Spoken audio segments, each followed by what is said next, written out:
Bob, and it is a perfect day for football here in Oklahoma. Mid-60s temperatures, light blue skies above, and the Texas Longhorns coming to town to take on number 6. Oklahoma State is the lone unbeaten in the Big 12 at this point. And what a matchup we've got for you today. With the Big 12 standings looking like this. Already one surprise today. West Virginia rolls Kansas State. So Kansas State has a loss in conference play. Oklahoma State not just the only unbeaten overall, but the only unbeaten in the conference standings. In Texas trying to keep its hopes for a conference title alive. No room for error for the Longhorns as we move into the month of November. Tomorrow, welcome inside with Brock Heward. I'm Joe Davis. And so you've got Oklahoma with 2 losses. Texas has 2 losses. Everybody's got at least 1 loss. And then there's Oklahoma State. Everything right in front of them. Sure is. And that big old number 6 that you referenced. I mean, I think that's what we're all excited to see. I was listening to the big noon kickoff, and I think everybody on that set's like, okay, let's go. Yeah, and you, Urban Meyer, I heard you too. Like, is this defense for real? They're going to have their best test of the season, no question about it. And sign me up as anxious to see if they truly are number 6 team in the country. Well, you mentioned the defense. Normally, when you think of Mike Gundy's teams, you think of high-flying, high-scoring offenses, and they have talent on offense, but this team is all about its defense. Oh, they are salty, man. They're salty at every single level. That's what I love about it. Right? They've got a lot of grit because they've been together, most of them for 3 years growing in the system. It's the best offense in the Big 12 versus right now the best defense. And I'll tell you, Joe, they play man-to-man. They are going to get in the face of these Longhorns. They're going to challenge Sam Ehlinger more than they have in the previous 3 meetings against him.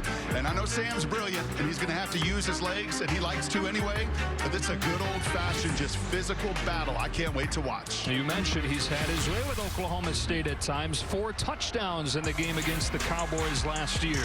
We get you to break with our Progressive Insurance game countdown, and then the 35th meeting between Texas and Oklahoma State on the other side of this break on Fox.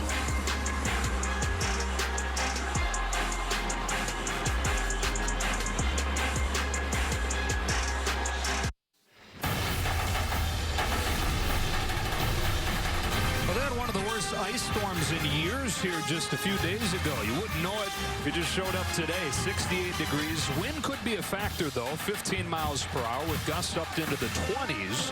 Often does play a factor here in Oklahoma. These teams have played some good ones. The last 3 meetings have been decided by 1 score. 2017, an overtime game. 2018, last time they met up here, Taylor Cornelius led Oklahoma State to a 38-35 win.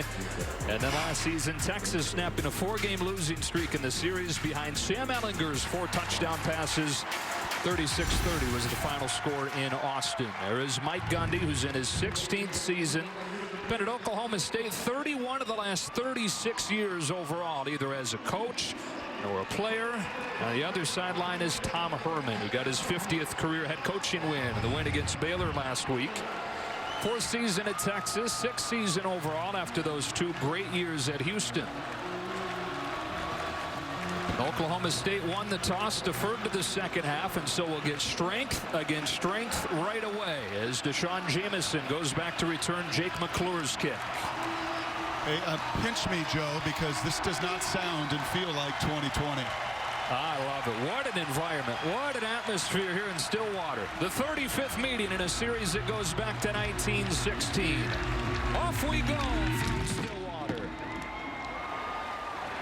And Jameson will watch this one sail over his head. Texas to begin at the 25-yard line with Sam Ehlinger, who leads the country with 24 touchdowns so far this season. He's second just to Colt McCoy in just about every passing category at Texas. On the ground, only Vince Young has more touchdowns in Texas history for a quarterback. He's got 32, and he's the leading rusher on this edition of Texas. It won't surprise me if that's the case today. As much man-to-man coverage as he's going to be looking at on the other side, he knows that he's got an opportunity against that man coverage to be a difference maker with his legs. Number 1 offense in the Big 12 against the number 1 defense in the Big 12. From the 25-yard line, first play of the day is a run that is blown up. Top 10 in the country, 45 points per game. That's an experienced offensive line that has underwhelmed so far. At the skill spots, they've had a rotation at running back. At receiver, they're looking for somebody other than Joshua Moore to step up.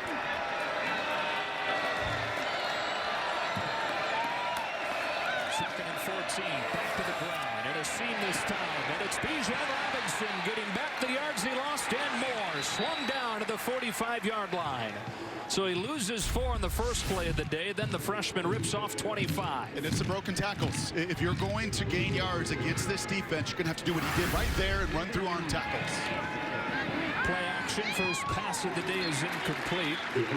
Against this Oklahoma State defense, deep and experienced, really good up front, led by Trace Ford, who's been a starter both seasons at defensive end. A couple really good linebackers, Ogbong Bamiga and Rodriguez, and then the secondary you talked about, good enough where they can play man-to-man as much as you're going to see from anybody in the country.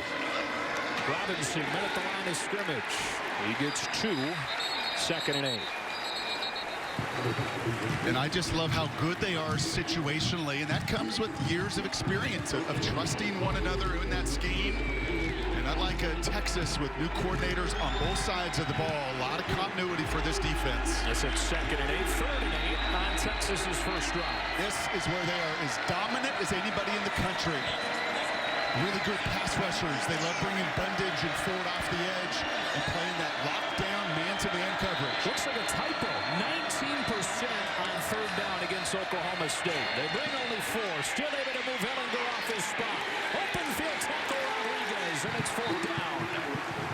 There's the concern if you're Oklahoma State. When Ellinger takes off and you're playing that man-to-man coverage, can you still get him? Yes, because you're going to have some free people, right? It's not cover 0. It is man-free.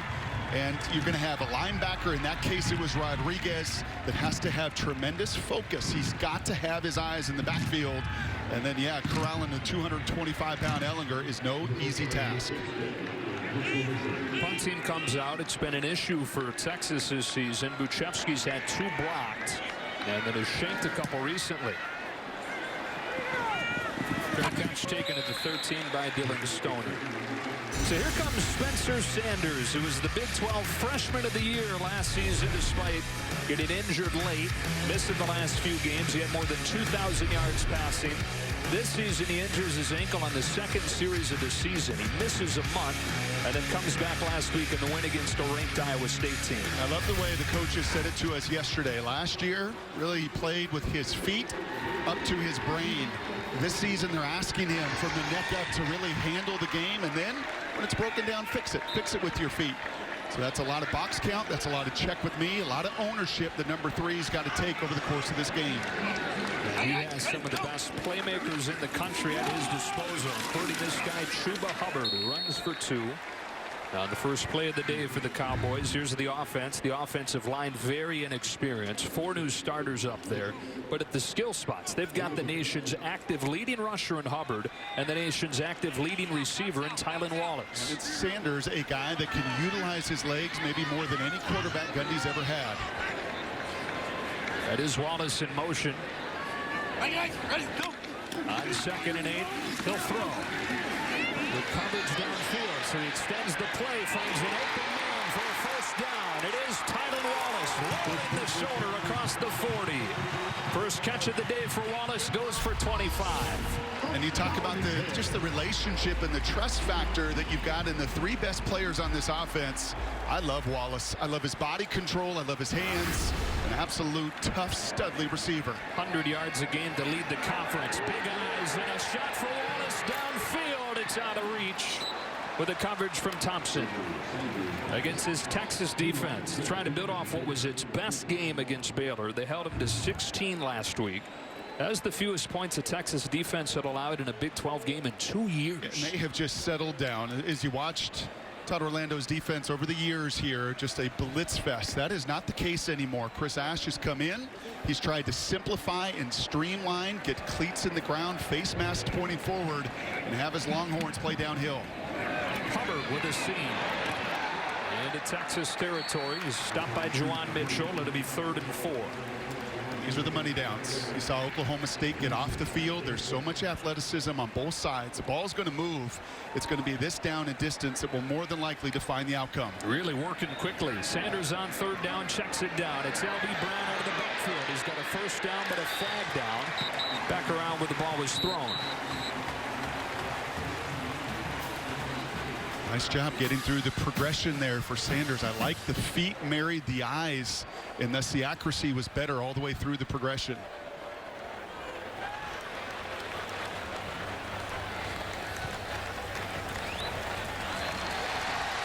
Contact to the head. 15-yard penalty added to the end of the play. Automatic. That was a roughing the passer on Jacoby Jones, so they'll tack on 15 at the end of this first down pickup. You just can't go to the headgear. I mean, not a violent shot, but anytime you hit the head of that quarterback right in plain view of the referee, Chris Ash may not like it, but that's the right call. Penalties have been an issue much of this season for Texas. They had them under control on the win against Baylor last week. The rears its ugly head here. First down from the 30. Here comes a trick play. They flip it back. And around the edge. They've got room down the sideline to the 10. Braden Johnson with a key block coming from Sanders. Well, the key, just get in the way for Sanders here. You love it. And as a QB, you want those opportunities. You don't have to blow them up. You can just be roadkill. But as long as you get in the way, you're in the admiration of your teammates. I used to love that situation, right? You get the opportunity to prove that you're a tough guy as well. And you don't have to be perfect. Just get in the way and let Stoner do the rest. He took as big of a hit as he might take today, but it sprung him loose. First and 10 to the end zone. Wallace, touchdown, Oklahoma State. On its opening drive, making it look easy to strike first.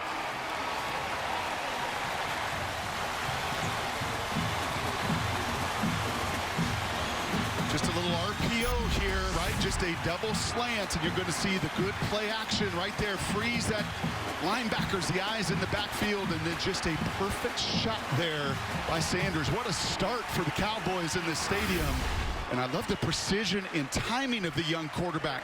As good as I've seen this season. They go 86 yards in 7 plays and lead it 7-0 just like that. You know, the offense is stolen the headlines, but then you see the talent on this, or the defense is stolen the headlines. You see the talent on this offense trying to hit its stride as we near November.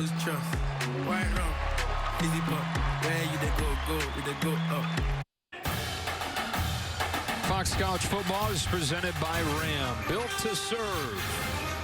And is sponsored by AT&T 5G, fast, reliable, and secure. Boy, did Sanders and the Oklahoma State offense look good on their first drive today. You know, I said to you last night, when we were talking, even watching Spencer warm up, he reminds me of Trevon Boykin. And if you remember Boykin, and I brought that up with Mike Gundy yesterday, just his arc at TCU, and when that system married his skill sets, it just took off. And Casey Dunn calling plays for the first time in his career for Mike Gundy. And both of them didn't disagree with that. His speed, the strength in his arm, and if he can just continue to manage those emotions, play smart football, he's talented. This one returnable, but away from Deshaun Jameson. And then back from the 10 is Roschon Johnson. And pretty good field position for Texas. Fox Bet Super 6 giving you another chance at winning $1 million of Terry's money. Last Sunday, there were 3 players that came really close. Didn't quite win, though. So the $1 million prize is up for grabs again this Sunday. Download the app and play for free. Make your picks for this Sunday's games. You saw that opening possession for Mike Yursich, the first-year coordinator for Tom Herman. You saw them committed to the run. And I don't think that's an accident when you're playing a group as active as Oklahoma State is, that has just been on fire defensively the first 4 weeks. You want to try to take the legs out of them. 14 of their first 19 plays a week ago against Baylor were runs, and it just sets up the rest of the RPO and play action they love. Yeah, it is not pretty. Flags flying everywhere with a couple of guys in motion. And already the second Texas penalty. Now, this was a delay. Could have gotten him for a couple different things there. Well, I think that speaks just a little bit to this crowd today. Like, you and I both a little giddy before the game. Like, man, we have just not felt this in many stadiums, collegiately, professionally. That didn't have anything to do with the 3 Red Bulls you had before No, kickoff? not at all, nothing.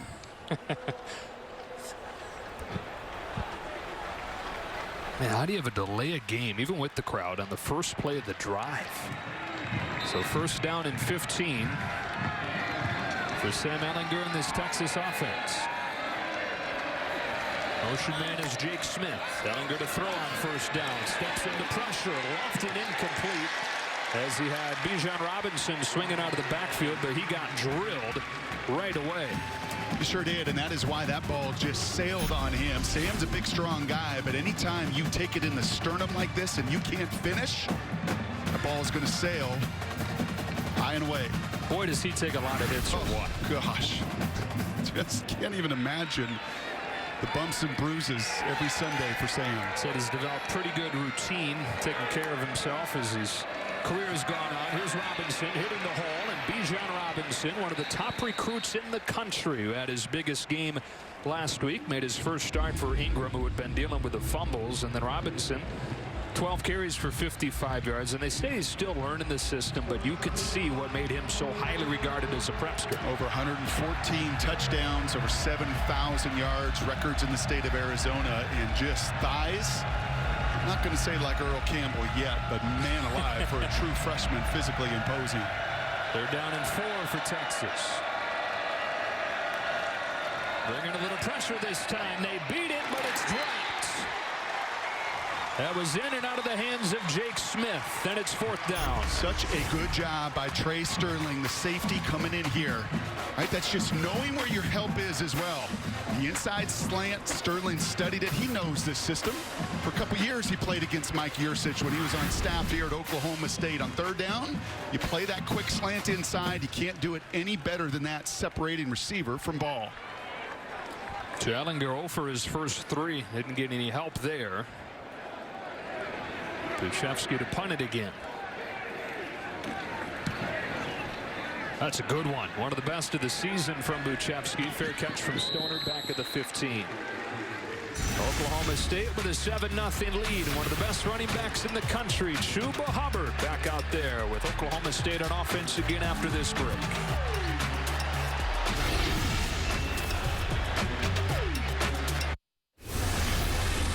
Well, no matter where you're watching from this season, we're celebrating fans everywhere. Sponsored by Dr. Pepper, the official drink of Fansville. Happy Halloween, Brock. You as well, and I think we'll get to see your kiddos a little later coming back, and their costumes, sweet age for your little guys. Some good costumes in this building today, but as I said, just some juice. You just feel some energy, and that has to help the home team. They went 86 yards on their first drive, the longest touchdown drive of the season. Looking over the top on the first play of this one, showing off the arm. He wants it deep. It's incomplete. With the coverage coming from Chris Brown, looking for Braden Johnson. Can't really do it much better than that. You got to close the cushion there. You turn back, you find the football, you don't panic. So many safeties in situations like that panic. Brown does it, forces the incompletion, but I like the aggressiveness. I like taking a shot. That's playing to this emotion and to the energy. Just excellent coverage on the back end by Brown. That is on the ground. Sanders scrambling for it. Texas says that they've got it at the 15-yard line. And they do. Texas takes over at the Oklahoma State 15.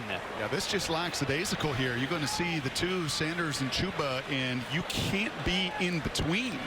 It was as if Chuba did not think he had any chance of getting the football. I don't know if that was a play-action pass or he misheard the call. I mean, usually if there's indecision, you at least see the two kind of fighting for the ball.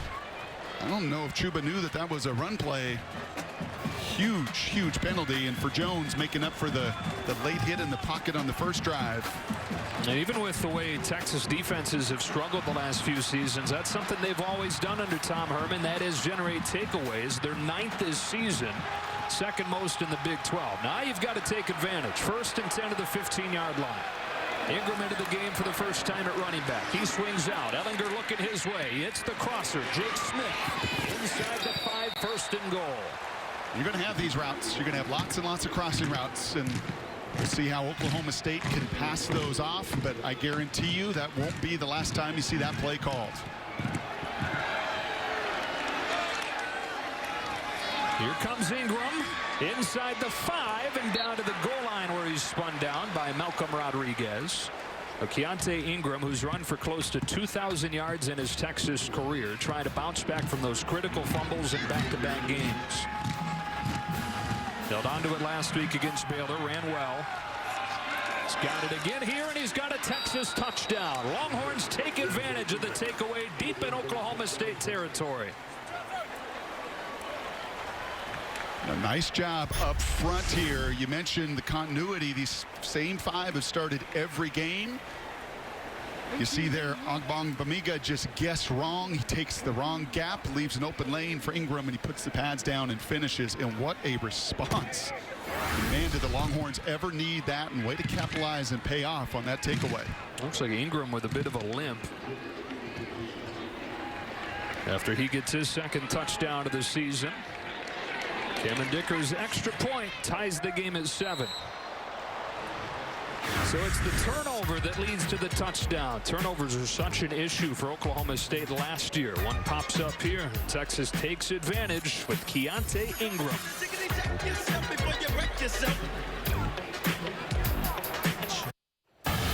Well, we saw Keontae Ingram limping going to the sideline. This is the play before the touchdown. Watch his right leg. It's rolled up on, and of course it hurts, but he stays in a play, scores the touchdown in the next play, and grimaces his way off. Yeah, and he's walked all the way up into the locker room. And for Chris Ash and for Tom Herman this year, you know defensively, it's going to be a work in progress. There's going to be a learning curve to climb. But if you can just give Ehlinger and some of the weapons they have offensively extra possessions and do so like that and set them up in the red zone, much better chance to win. Touchback will put Oklahoma State at the 25-yard line. Their first-year offensive coordinator back behind the glass somewhere there. Yeah, thank you. Needed that. Pretty foggy. Casey Dunn, 10th year on the staff, but gets promoted to offensive coordinator with Sean Gleason leaving. And what a cool thing for Dunn, who was actually on his way out himself. He was going to go to UNLV to be the O coordinator, get his first O coordinator job, but when the spot opens up here, Mike Gundy says, hold on, buddy, why don't you stay here and take the job here? Yeah, and he said it's a little different being the play caller after all these years as a position coach where you end games like, man, I wish we would have called this, wish we could have done that. And now that responsibility falls on him. Drive begins with a Chuba Hubbard run. And Texas a year ago, Brock, held him to 3.2 yards per carry, which is the second lowest average he's had in any game in his career. But he carried it 37 times. Kind of like Ehlinger on the other side. The amount of pounding that these two guys have taken over the course of their career, over 300 carries for Chuba a year ago. Sacrificial warriors.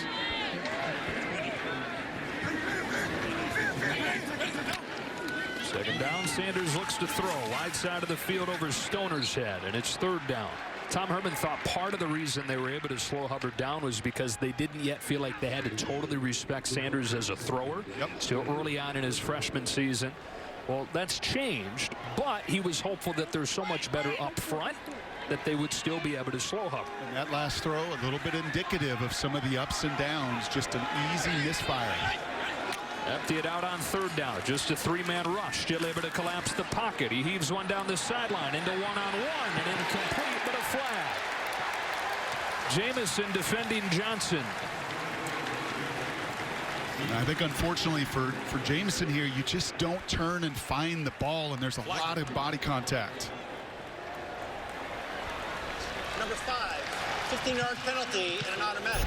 First down. We saw Brown earlier not really panic, a lot of contact, but I think it's that one and never really coming back and finding the ball. You can use that sidelines. You could turn your body, and they will allow you contact, you know, to kind of drive that receiver out of bounds. But that kind of contact, I think, unfortunately, impeding the receiver's chance to go get it, draws a penalty. 35 penalty yards in this first quarter against Texas. Sanders on the move, goes outside for Wallace. First down into Texas territory on Tylan Wallace's second catch of the day. Now, you can just tell it's different when Spencer throws to number 2. And that guy makes any quarterback look good, but there's just a confidence and trust when he rips it Tylan's way. You know, 3 years of being together here, you feel that confidence. Hubbard cuts it back and loses a half a yard. Joseph Osai, who's the leading tackler for the second season in a row on this Texas defense, was the first man in there. Hoping that he's okay with the shoulder that he injured last week. There's a low snap picked up by Sanders. Scrambling, spinning, and going down at midfield. And it was Osai. And you just will not find a guy that plays harder. Just looking back at our notes last year, and Coach Sherman referencing one of the games last year where all the measurements, right? The catapult, the velocity, the mileage during a game. Nobody plays harder on this defense, maybe in all of college football, than number 46. You do not see a loaf over the entirety of the game. Just a difference maker. Junior out of Conroe, Texas, makes it a 3rd and long. Texas bringing heat on 3rd down and getting home again. Back-to-back sacks for the Texas defense. This one, Jacoby Jones, who's racking up quite a day. He's got a fumble recovery and now a sack. And you could see Spencer here does not know what to do with the ball. And that is a sign of a little bit of indecision, not seeing pre-snap the pressure that is coming. Texas has not been a big blitz team. They've not been a great sacking team. Just 7 coming in 5 games, but back-to-back sacks, and that time really confusing the young quarterback. Tom Hutton's first punt of the day. Very dangerous to Sean Jamison, who's going to have a chance at this one. He's got a 96-yard touchdown in his career, but he goes nowhere this time.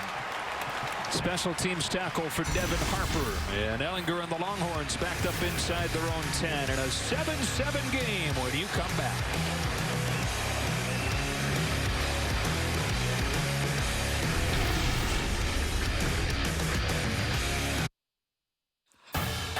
Fox College Football is presented by Ram, built to serve.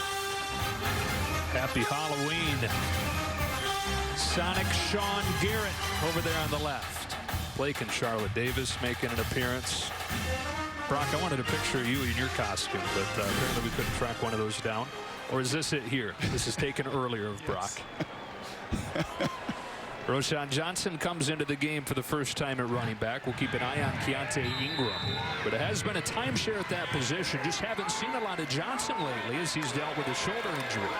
There's no time getting him involved. The converted quarterback slips a man, lowers the shoulder, stopped by McAllister, and a gain of 2.5. This is a very tough runner who volunteered to move to running back last season right before the start of the year because of some of the injuries they were dealing with there. And they are really excited about what he can do when he's healthy. He's got it again here. Not much room. 3rd down. But those body blows set up the play action. Those body blows will hopefully give you more manageable 3rd downs like this one. Again, against one of the country's best 3rd down defenses.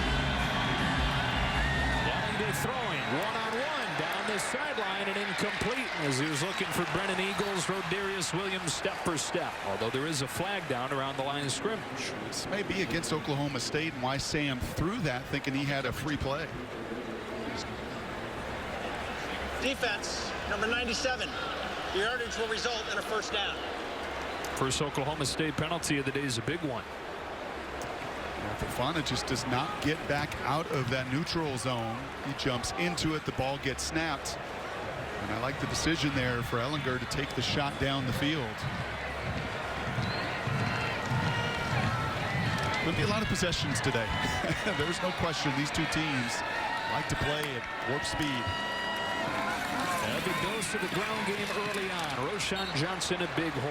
They had their issues, not necessarily overall when you're looking at the running numbers, but as far as getting the running back scoring on the ground, they had issues going into that Baylor game. It was the focus of the bye week. They were much better against Baylor. Running backs combined for 114 yards in that game. And a heavy dose again early on here. On 2nd and 1, they'll throw. Ellinger with a deep drop. Time to let the routes develop. Heaves one down the field. It's black and incomplete. Underthrown. Jarek Bernard Converse with the coverage on the Michigan transfer 3rd and 1. Yeah, that ball's just got to get up a little bit quicker or you got to put it out there. And these are the one-on-ones you're going to get. You know, we talked earlier, Jim Knowles, the D coordinator, trusts his corners. They played a ton of ball. He trusts that they won't panic. A nice job there by Bernard Converse to get the hand in late. We saw Trey Sterling earlier. Be a one-on-one kind of game. 3rd and short. Boy, that box is loaded up. Ball's on the ground. Either way, not good news for Texas. On 3rd and short, well, it was kind of snapped enough where it is an official play and enough where it's 4th and 2.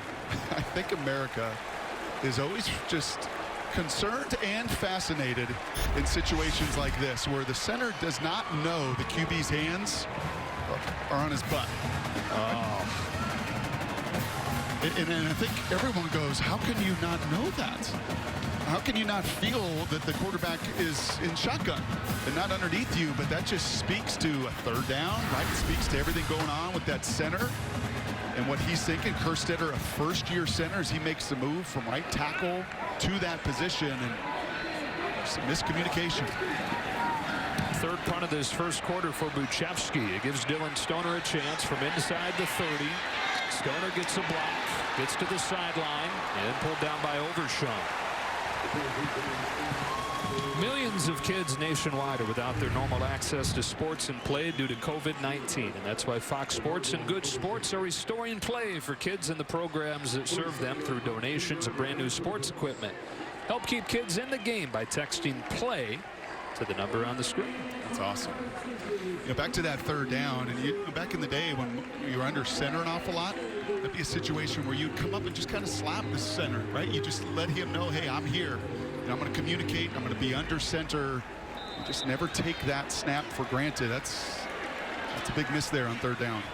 Cowboys back on offense. Longest drive of the season to begin, but not much since then. This is L.D. Brown.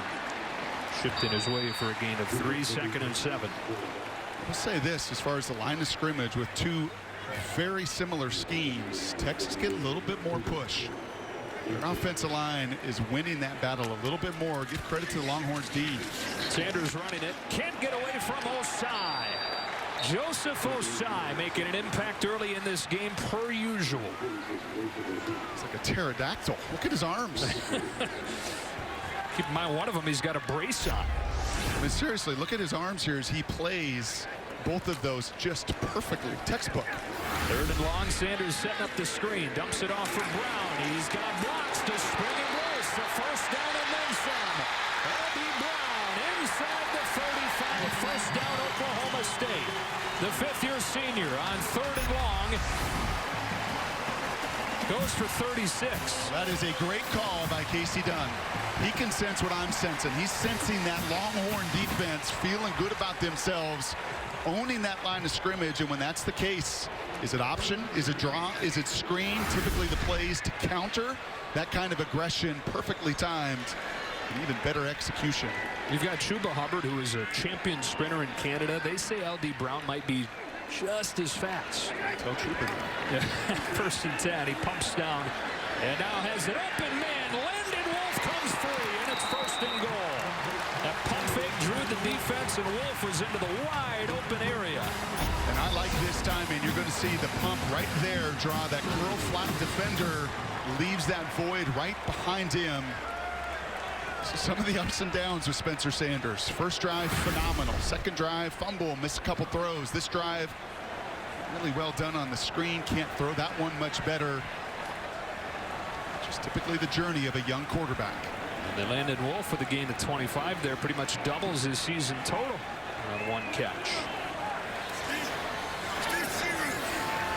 First and goal from the 5. Tight end Logan Carter comes in. Floated to the corner. It's Wolf again, this time for a touchdown. First of the season for the former walk-on, and it puts the Cowboys back on top.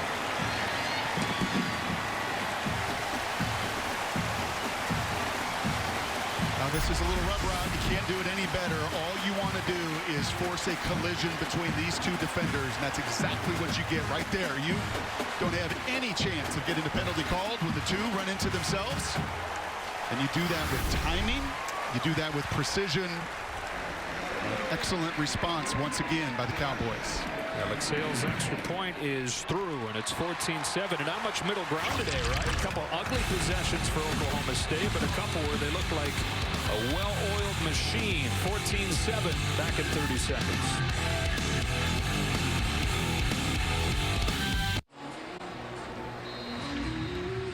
Oklahoma State, the only remaining unbeaten team in the Big 12, looking for their first conference title since 2011. And with a 14-7 lead on Texas and what has been a really entertaining first quarter.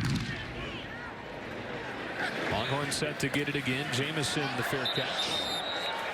Sam Ehlinger and this offense back to work. We talk about some of the hits that Sam Ehlinger's taken this season. He's their leading rusher. Of course, you're going to take hits as a quarterback anytime, but then he has called quarterback runs, and he loves to tuck it and take off.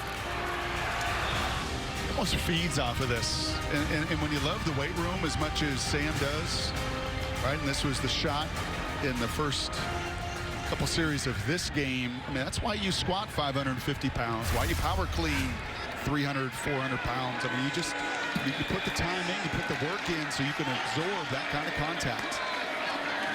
They'll bootleg on first down, and the veteran tight end Cade Brewer had a long touchdown in this matchup last year. Has his first catch today for a gain of 7.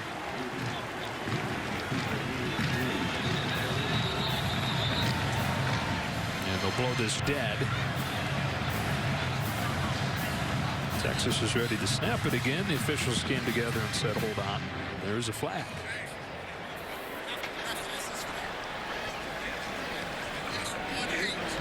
Pass interference, offense. Number 18, the ball was caught on the line of scrimmage. After the distance of the goal, still first down. So that's one tight end robbing another of a reception there. They get Jared Wiley for the offensive pass interference. And I don't know about that one. I mean, Wiley is just trying to get off the ball. He's getting grabbed. There is just a lot of contacts. I think he's saying, hold on a second, that's not a rub route. I'm just trying to free release. Ton of hand fighting there, and that's an unfortunate call backing up the Longhorns. Well, the Texas fans are watching this, rolling their eyes, seeing more of the same. You had that fumbled snap last possession, already 4 penalties in this game. Ehlinger well protected into a tight window. He's got Brennan Eagles, and when we ask the question, who's going to step up alongside Joshua Moore as that big play threat, they hope that it's this guy because he's got that kind of ability. All the tools in the world, got to put them together. Second 11. Ehlinger steps up, lets it fly for Smith. He's got a first down across the 40. Jake Smith with his second catch today. Well, he looks as healthy as he's looked in a long time. That hamstring, and those can be so troublesome for speed guys. This was the National Player of the Year a couple years ago, also out of Arizona. His quick's making a difference here early. Put 3 receivers into the short side of the field, and running Robinson. Good surge from that offensive line for 6. It is what you have to have against this style of defense. You've got to have guys that can separate. And Oklahoma State has not played anybody to this point that has the speed and quickness of a Jake Smith and a Joshua Moore and even these running backs. And it's given them a little bit of fits with all of those crossing routes and horizontal routes.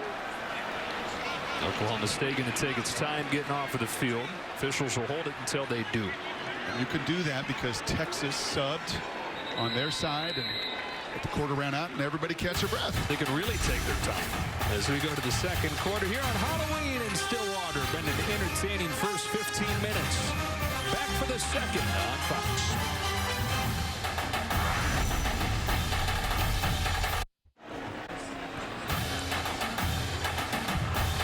14-7 Oklahoma State as we get ready for the start of the second quarter. That one turnover was a significant one. Oklahoma State fumbled at its own 15. That led to Texas's only touchdown of the game. As we begin this second, Longhorns have it 2nd and 3 from midfield. Bijan Robinson has a hole off the left side for a first down, and he's gotten the bulk of the carries as the running backs have been a focal point again for the Longhorns. Yeah, and just watch the line of scrimmage. I mean, with these backs and with Ehlinger, you don't need to blow people off the ball. But Texas, this is the best I have seen them in 5 games up front, getting a hat on a hat and creating actual movement. They were supposed to be good, right? 4 starters back. They've had continuity. They've had the same starters in every game, really for 2 years now. A little bit of a disappointment over the first month plus of this year. Fresh set of downs for Ehlinger. Steps up and hits a crossing Brewer. Good open field tackle from the very sure-handed Malcolm Rodriguez. The 2-time All-Big 12 linebacker. Moved down from safety and was all-conference again at linebacker last year. Just a guy that's transformed his body in his time here in Stillwater. On second down, a design run for Ehlinger, then go for match. Interior of that defense clogs it up, and it's 3rd down. Just when I was bragging about moving people off the line of scrimmage, you see big boy inside there, Sione Asi, 300-some pounds, stuff that and put Oklahoma State really in the position where they thrive the most, this down and distance. And Texas 0 for 3 today on third down.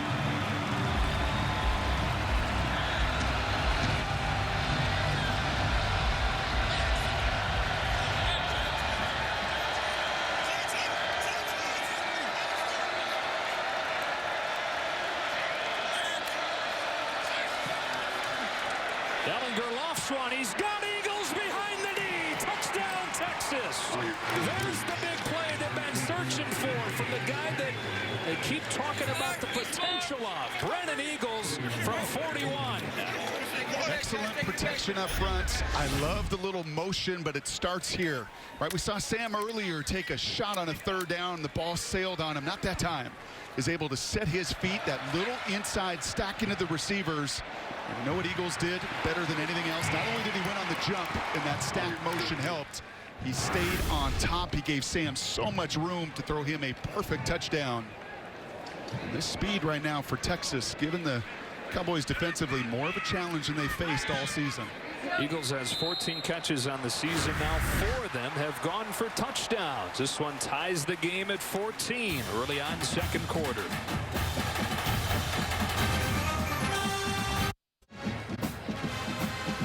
I think you can say it for both offenses, Brock. When they've been right today, they've looked really, really good. No question. No question. And we knew there was enough offensive firepower. Oklahoma State is the first foe that they have faced. It's a top 40 offense. It's not their fault. Right? It's not their fault that Iowa State, West Virginia, Tulsa, Kansas are on their schedule. You only can beat and dominate the teams in front of you. But averaging just 12 points against coming into today, and you knew that that was not going to happen. You were not going to hold this crew with their speed down. You do have to minimize the explosive plays. A matchup of top offense against top defense in the Big 12 so far. As you look back at that long touchdown for Brennan Eagles, 41 yards. So 2 things jump out with this motion right here. Okay, this is a little football 101. You run that motion, now you get the matchup you want. Okay, you're going to get Eagles on the number 3 corner here for Oklahoma State, and I talked about that just right off the ball. Look at him win right there. And once he stacks him, he gives Sam all this room to throw a perfect pass. But that short motion, it helps you with leverage to get off the ball, and it also puts you in a favorable matchup, in that case taking advantage of Holmes. Had a 73-yard touchdown in last year's meeting. He's got one from 41 here. Cowboys back on offense with a screen coming for Hubbard. It's read well by Green, but Hubbard able to make him miss.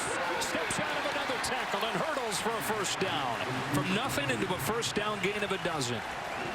Speed kills. And these are the missed tackles, right? 15 a game coming in, something that Texas felt like they shored up. The last couple games have been a bugaboo for them this season. Yeah, they held or just 9 missed tackles against Baylor. They're averaging close to 20 a game in Big 12 play before that as Hubbard runs into the arms of Jack Bush. A little more than a yard, and it'll be 2nd and 9. I asked Chris Ash yesterday, how many can you live with?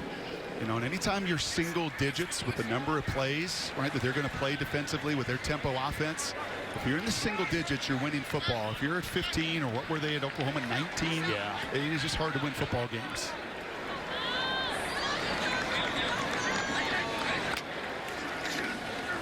On 2nd down, that's thrown picked by Green.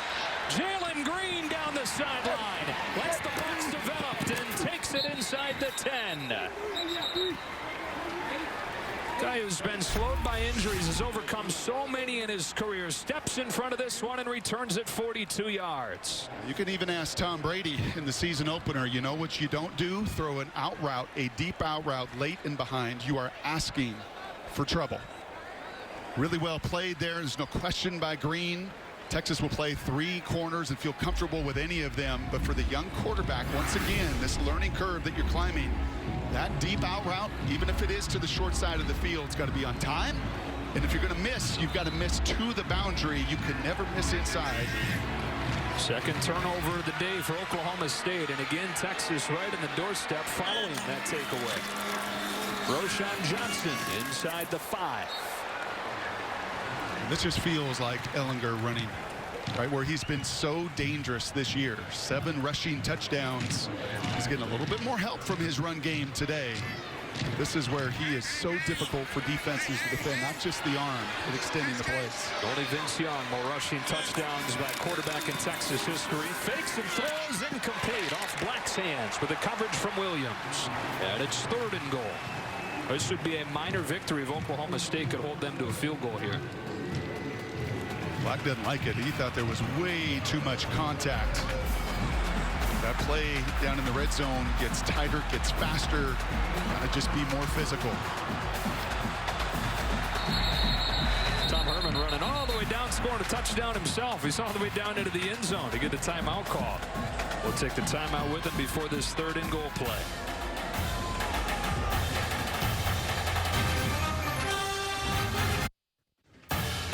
Fox College Football is sponsored by Geico. Happy Geico-ween. You could save even more by bundling home and car insurance. Big play coming up here. 3rd and goal for Texas, trying to take advantage of the interception that put him inside the 10. Pretty impressive as well that you've done all this with really Joshua Moore, your best receiver, not involved. 6 touchdowns himself, your most dynamic guy, and as of yet, really not even a target. He's to the top of the screen once you see the full offense. We've got Epps there, who's 6'6". You've got Jared Wiley, who's 6'7". Cade Brewer, 6'4", lined up as a fullback. Johnson motions out on 3rd and goal. They fake one way, dump the other for Brewer. And he's stripped down. Tanner McAllister. And it's 4th and goal. That is so good right there. How many times do you see defenses just get lost down here in the red zone? They lose their eyes, they lose their focus, motion away, everything's away. But McAllister, that is a well-versed defense. That's a crew that is well coached, that knows their system, and really more than anything trusts his eyes and goes and finishes the tackle. Well done. McAllister's the only new starter on this Oklahoma State defense, and they say he's been one of the great surprises this year. Cameron Dicker, chip shot from 20 to give Texas its first lead of the day. Now, Oklahoma State's defense able to hold him to a field goal as Tanner McAllister comes up with a big 3rd down tackle. OK State on offense after this.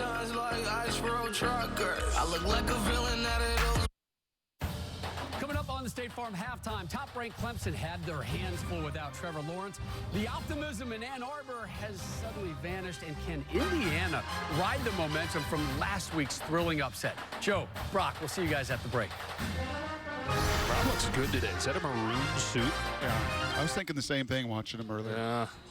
17-14 game here in Stillwater. Texas leading for the first time today, taking advantage of 2 Oklahoma State turnovers, turning those into 10 of their 17.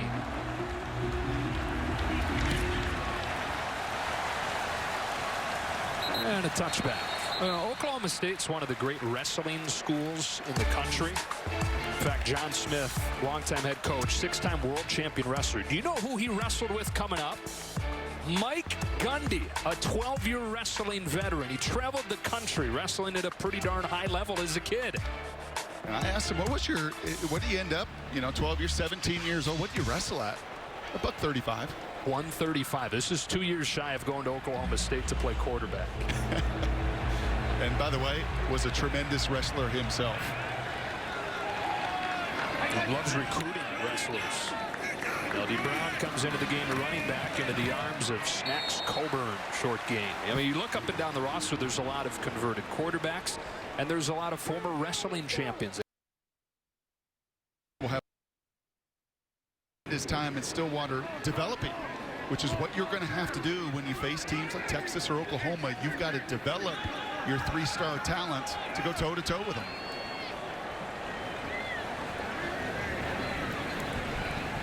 Second down, 7. Sanders to throw. He steps away from Osai. He finds Wallace, who's got a first down. Stopped by Chris Brown after a gain of 11. That's a nice job here. Spencer with his eyes. You feel the rush. You cannot look at the rush. Right? That's that pterodactyl again, Osai, whose arms and wings are just flailing everywhere. You can't look at him. You got to keep the focus and the eyes downfield.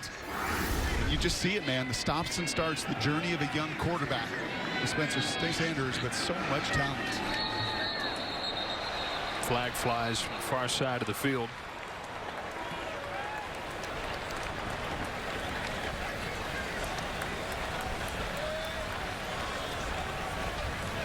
False start. Offense. Number 2 and number 17 never got set. 5-yard penalty. Still first down. You know, every year, Joe, you just watch college football, and over the course of the year, you just can sometimes fall in love with guys. And Joseph Osai is that kind of guy. When we saw him last year, he was a leading tackler, tackle for loss, everything else. But when you just, at times, don't watch the ball, just watch 46. If you want to know what it looks like and feels like to play as hard as you can on every single play, you will not see 46 low.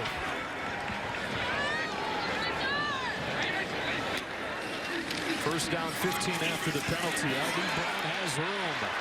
And L.D. Brown has a gain of 13 to get the penalty yards back. It'll be 2nd and 2 with a stop from Caden Stearns. And finally, a little bit of movement from that Cowboy offensive line. Same schemes, so many similarities. Who can create and win at the line of scrimmage? 2nd and short. Finds a crosser. And a first down. That is Braden Johnson.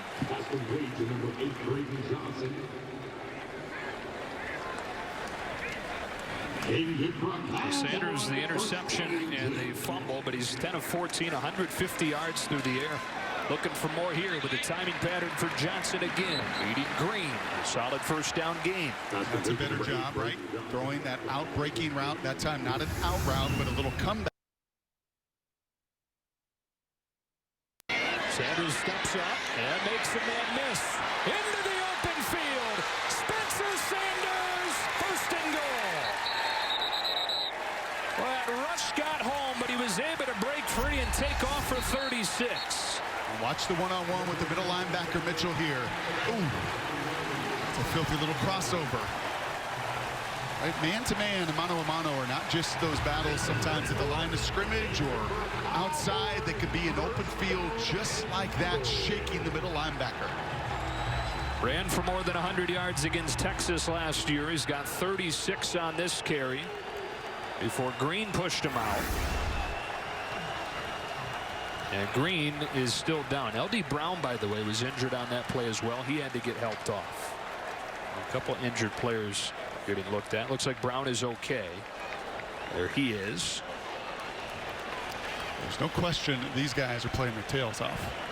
I think there's no question both sides know what kind of measuring stick this game is. For Texas, you have no margin. You are still alive in the Big 12. Your schedule eases up in the second half of the season, but you cannot lose, and your back is against the wall. Chris Ash of the Longhorns know it, and on the other side, Oklahoma State knows. The country's watching. We got that number 6 right by their name, and I think a lot of folks tuning in to see, is this team for real? Is this really one of the best defenses going? I know Chuba Hubbard, I know Spencer Sanders, a little bit Tylan Wallace. Can they put it together? A defining game, and both teams playing their tails off. After the longest run of the year for Sanders, 1st and goal. Hubbard is wide open. He's got a touchdown, and Oklahoma State has the lead again.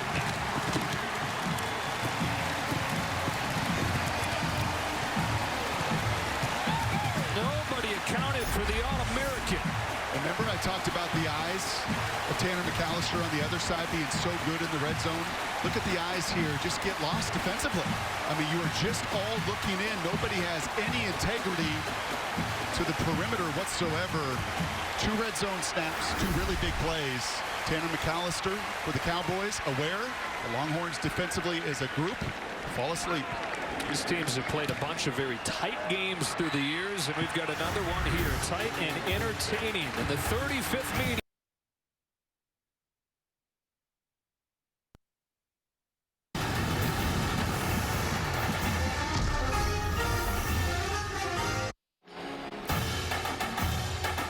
Fox College Football is sponsored by Verizon. The network more people rely on gives you more.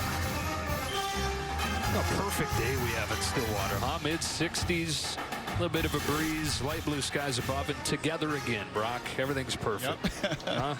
Oh, great to be back. Nice to have some fans in the stands. And doesn't this just smell and look and feel like a Big 12 game? Yeah.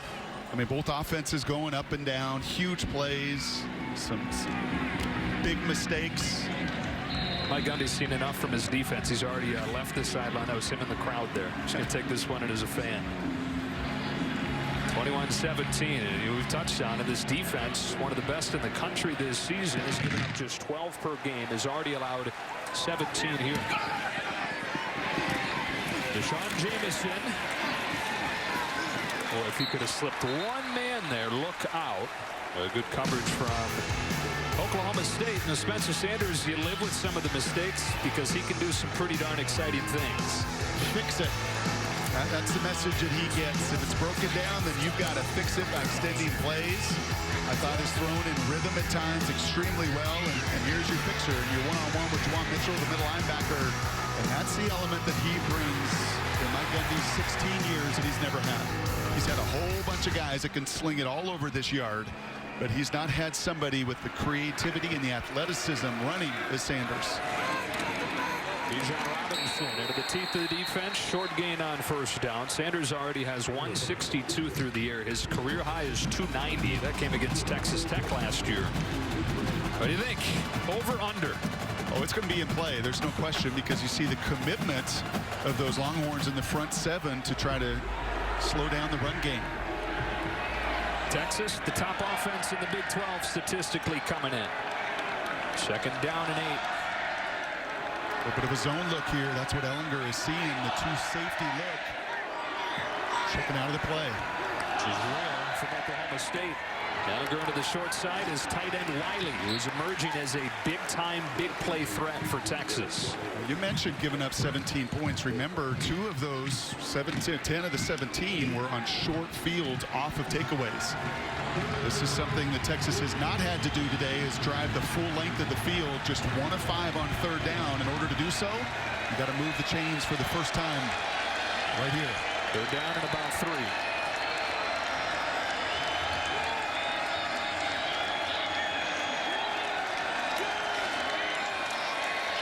Ellinger keeping it alive.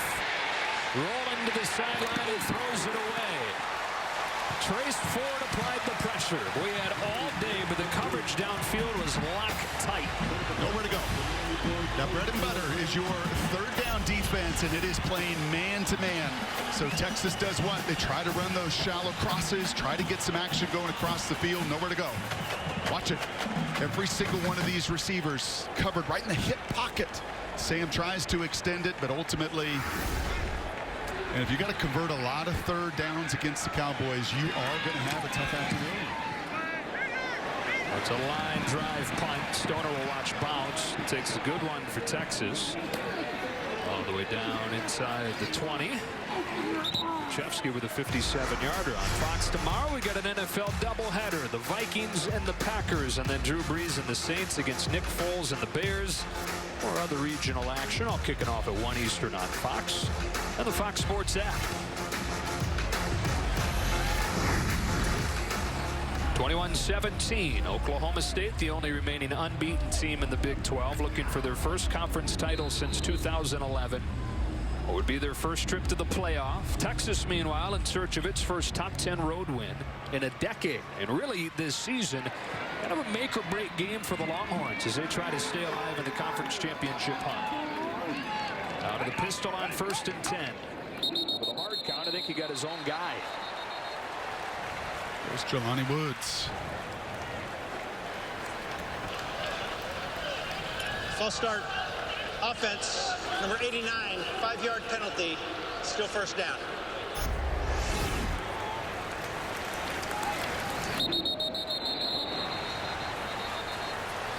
So we've seen a delay of game by Texas coming out on a first down play, and a false start drawing yourself offsides. Hard count gone bad. Lofty one into one-on-one coverage here. Wallace makes the adjustment and the catch, beating Thompson. Such incredible body control, and he gets 28.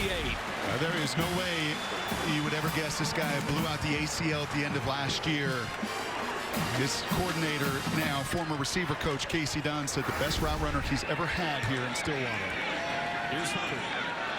Making a nice cut for a gain of 5. It was actually 1 year ago yesterday that Tylan Wallace tore that ACL during practice. At the time, he was the #1 receiver in the country. The year before that, he was #2 in the country.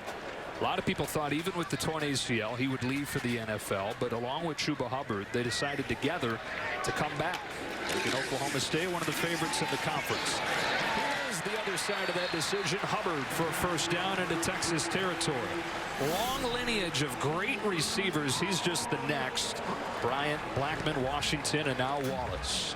And for Dunn, he coached the last two, Blackman and Washington, on the screen and said different skill sets, but none of them could run routes with the body control that Tylen does. And I'll say it again, the confidence Sanders has to just give him a chance. Special. This is part of the field where they love to take shots. They'll hand it off, though, to Hubbard. And to the short side, not much room. That was Taquan Graham, captain of the defensive line, with a tackle.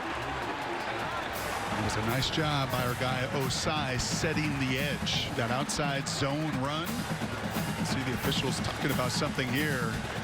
Could have easily been a holding call against Osai as well, but setting that edge so the rest of your buddies can swarm and finish. That's the key to Chris Asher's system.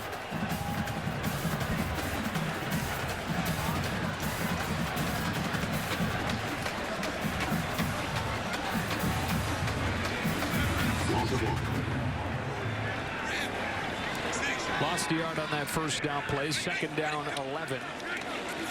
Draw play for Hubbard. Third and long. Juwan Mitchell to stop. He is patient. Reggie Bush talking about that. Just the admiration he has for Chuba as a running back. Everybody brings different skills. I don't know if there is a more patient runner in college football than Chuba Hubbard. Takes the fake on 3rd and 9. Sanders all day steps up, heaves it long into coverage and incomplete. They gave one of the top receivers in the country a chance, but Stearns and Thompson sticking right with him. There is a flag down. Is there a reason they were sticking right with him? Yeah, a little double move there by Tylen. Part of the pass. Holding. Defense. Number 9. 10-yard penalty and an automatic. First down. This is the third down penalty on Texas to extend a drive today. And you can just see that little subtlety right there. What makes a wonderful route runner, he doesn't have to oversell that. He doesn't slow down too much on that double move. You'll see many at times over accentuate that, Joe, and slow down. He doesn't, and it forces the DB there to do nothing but grab him. Thompson. And those are critical conversions via penalty. And now Tevin Jenkins, who is the only guy left on this offensive line from last year, going down. They already had to replace 4 starters. Then 2 of the new starters got injured in the opener. And now Tevin Jenkins was coming off the field, and then he just dropped.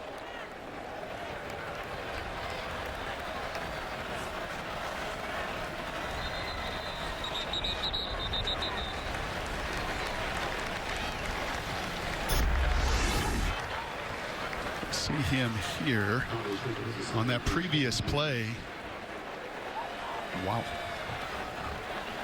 As 2 big, strong, physical guys. That's Jenkins and Osai. That's called being taken to the water cooler, and there's a little bit of the extracurricular surprise. That did not draw a penalty, but letting the big boys play. And 2 guys that are relentless, those 2. They'll be going at it all afternoon, Jenkins and Osai. I think that's what drew some of the noise we heard from the Oklahoma State student section over on the far side of the previous play. Jenkins comes out, extra inexperienced offensive lineup there right now, and they will heat it up. Here's Hubbard getting the edge. Chuba Hubbard in space, dances back into the teeth of the D and gets 9, 2nd and 1. Orlo and Jomo, Juwan Mitchell combined in the tackle. Hubbard 32 yards now. For a guy who's had at least 103 straight, and in 18 of the 21 games since he took over the starting job from Justice Hill at the end of his freshman season.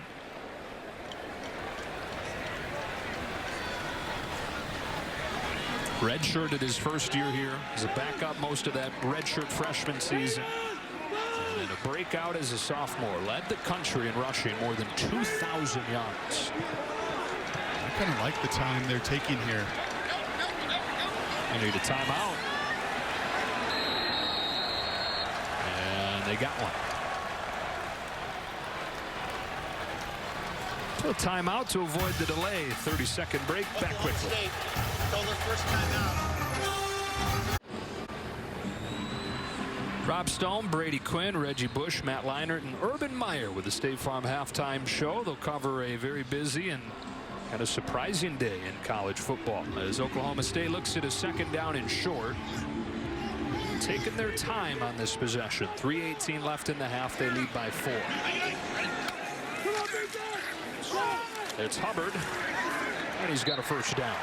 Urban was talking about some game management, you know, and a week ago, obviously, that Penn State-Indiana game. You know you're going to get the ball to begin the second half. For me, and I know you're a tempo team, so you don't want to get away from who you are. But I think there's those end-of-half, end-of-game times when you've got a defense that Mike Gundy has this year, being able to balance it and say, don't give Sam the ball back. Don't give extra possessions if you can. Really manage this clock well in end-of-half situations. Cody Brown motions out. Sanders retreating, trying to turn the corner. Got a block from Jenkins. Just swing him loose. For a gain of 8. Spencer Sanders doing some things with his legs in this second quarter. A little surprised we don't see a crackback block. You become so accustomed. You'll see Big Tevin here come back. And we have seen that called more often than not in college and pro football, something they're trying to take out of the game. But once again, it's those feet being the fixer. Hubbard.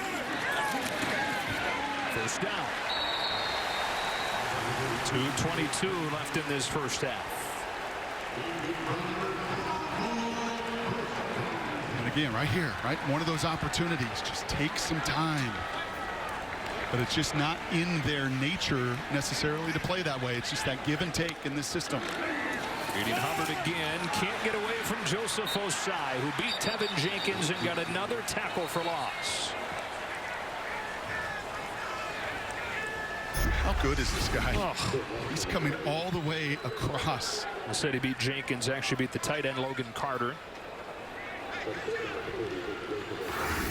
Osai was born in Nigeria, grew up playing soccer, moved to the United States when he was 10, and remembers seeing football for the first time on TV and saying, that looks cool. And so he started playing, and he credits football with being the main thing that helped him acclimate to a new culture, a new language, a new country. And there's been a cool lineage, right? Okafor, the Acho brothers, there's been that connection piece. And I know those guys love watching Joseph play. Any D lineman, right? You love to see someone. What emanates from him is his joy to play. And I guarantee you, if we watched him practice, it would look exactly like what we're seeing out here today. Oklahoma State has a native of Nigeria on the other side. Eamon Ogbongbemiga was born in Nigeria as well. Two of the top defensive players in the Big 12. Osai comes out on 2nd and 11. 2:07 left to go in this first half. Hubbard getting a steady dose on this drive. He gets just a few, and it's 3rd down. And you see Texas call those timeouts, right? Because Tom Herman knows what kind of game he has here, right? This is just veteran head coaches that can feel it, that can sense it, and he knows he wants to get an extra possession if he can.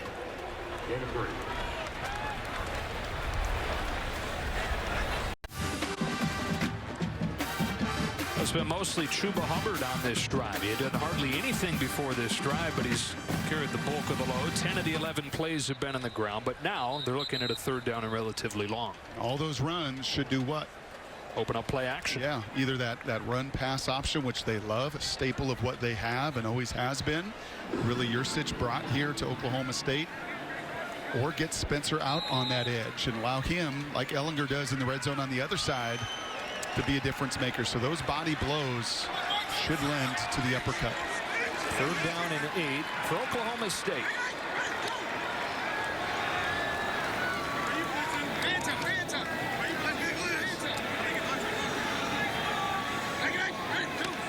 Play of the drive, a fake to Hubbard. It is play action. He pumps one way, rolls the other, backpedaling, throwing, complete. Ill-advised decision from Sanders, who is that close to the 3rd turnover of this half. Excellent coverage up top. We saw earlier, he may have had a chance with a really tight window. Safety comes over the top. So I don't mind turning down that tight window, but this is a no-no. especially when you're in position to kick a field goal. Yes. Take the points. Overshone almost had it. Jamison had it bounce off his hands. Instead, a 31-yard attempt coming from Alex Hale. Sophomore's been really good this season, and he stays that way. Extending the lead to a touchdown for the Cowboys. Back in 30 seconds.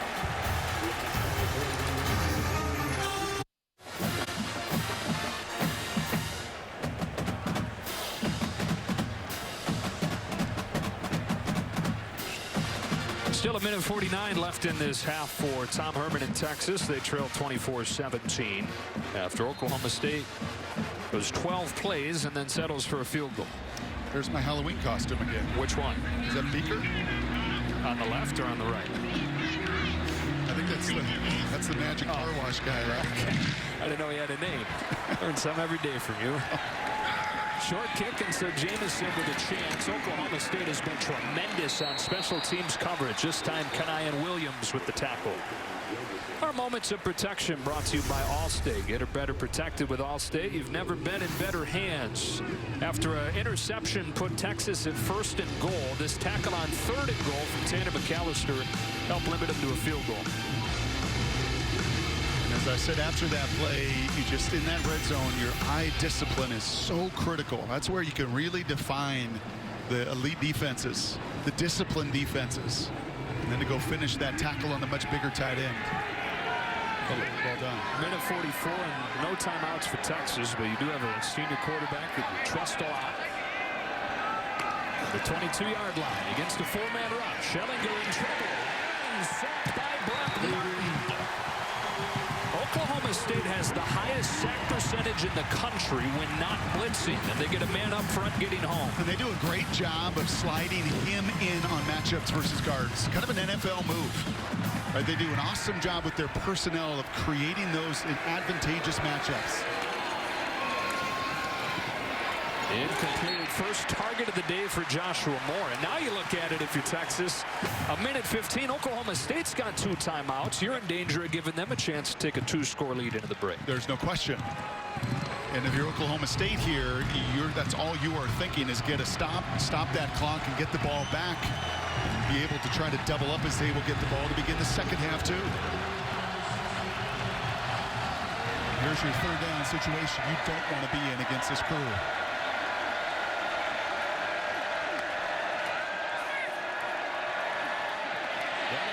Throws, and he's got it complete to Jake Smith, but well short. Boy, he squeezed that thing in there. Smith gets his 3rd catch of this first half. Timeout by Oklahoma State with a minute 7 and 4th down coming up.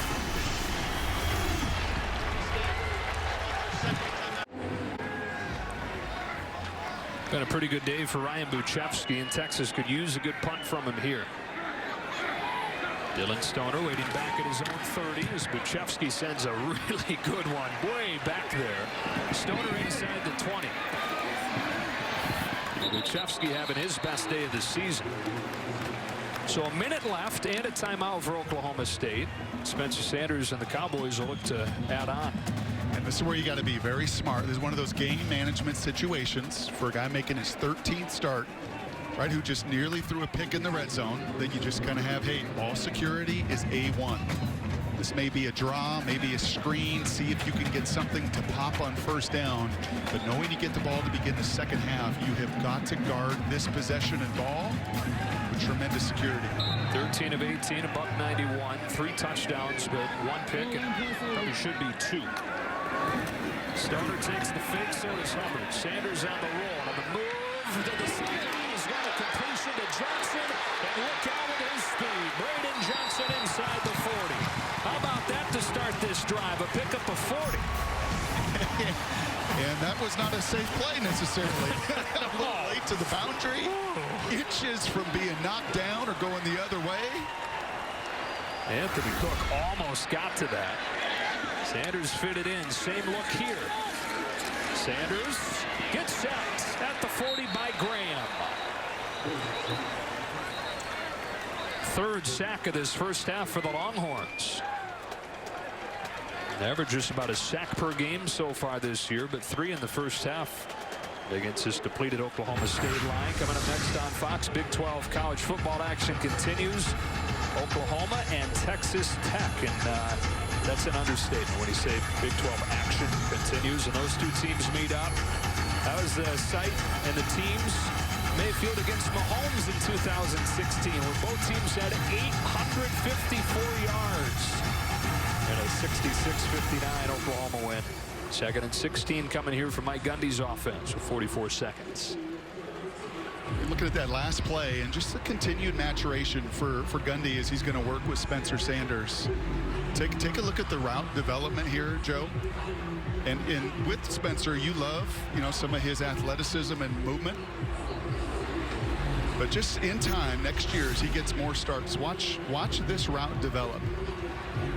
Right, as he's going to see the zone coverage. If he's looking here, right, you're just feeling for space. And look at the shot he had here if he throws on time. I mean, those are the plays that you're just going to eventually come back to, continue to teach. You love, right, his playmaking. And when he just adds that ability, that's when they say, hey, I want you to play with your head, not just your feet. So are his eyes in the wrong place to begin with, or did he just not get through the progression? Yes, I think it's just you've got to feel that coverage. You know your progression, and you got to feel that zone. Right, and you just it's a feel and a presence, Joe, I think, as much as anybody. Out of timeouts now. Going to use one on the sack. He is well protected here and heaving one into double coverage. Incomplete. It's as if he doesn't care how many guys are over there if it's Wallace on the other end. Thompson was there to break it up, and it's 3rd and 16. Is his middle name William? Because I think to this quarterback, it might as well be. Right? I mean, he believes so much. You're right. It doesn't matter. He's never covered. It doesn't matter what they do on that side. That is the belief that he has in Tylan Wallace. And frankly, I don't really blame him.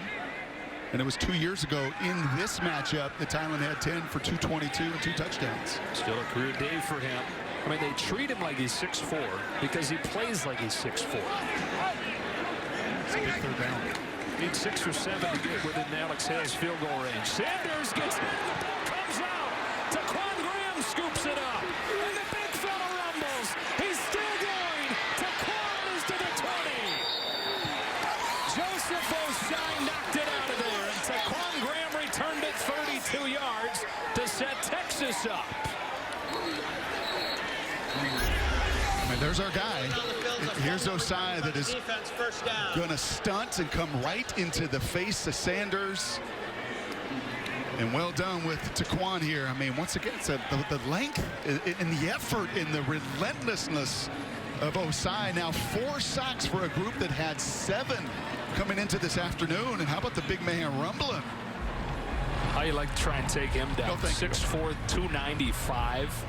And the 3rd turnover of the day generated by this Texas defense has them at the 20-yard line with 24 seconds.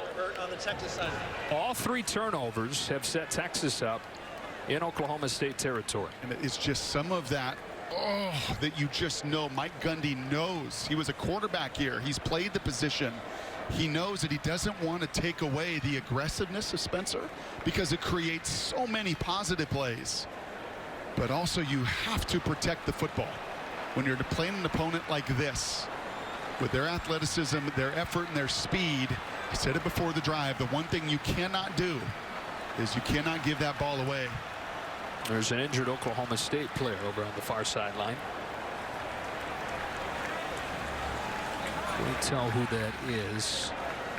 It's like 61. That's Jake Springfield, the former walk-on left tackle. And Oklahoma State just keeps getting worse offensively up front. Yeah, you lose Galloway before the season begins. You're expecting him to return as a starter. You lose Cole Birmingham. You lose Hunter Anthony. Week 1 in the opening game for extended periods of time, if not the whole season, with eye ankle sprains and injuries.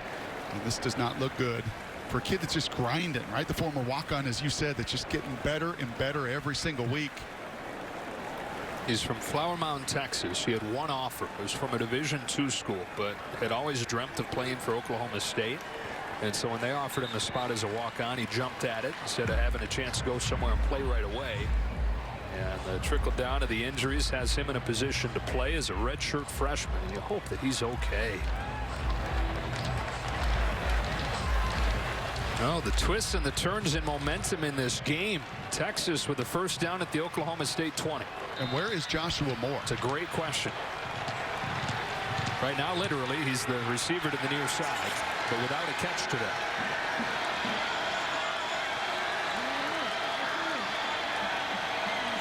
And a pretty good first down for Sam Ehlinger. Pressure off of the edge, has it in trouble and thrown down. Eamon Ogbongbemiga drops him for a loss of 5. They've got no timeouts, so they'll scramble to the ball.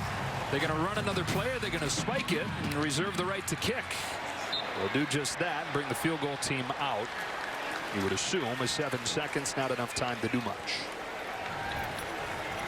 How about the sudden change defense for Oklahoma State? Matt, that again is well done, and I know it's going to look like 20 points allowed. If you watch this first half, Texas has not sustained a drive offensively. They've taken advantage of those 3 takeaways. Hope to have 3 more here before half. Cameron Dicker from 40 yards, looking for his second make today. High snap, pulled down and punched through with 3 seconds. So Oklahoma State has twice as many yards as Texas, but the 3 turnovers leading to a 4-point game. How about the job here by Ryan Buchevsky as the punter to put this one down. Whew, there's a hot shot from Justin Mott, the long snapper.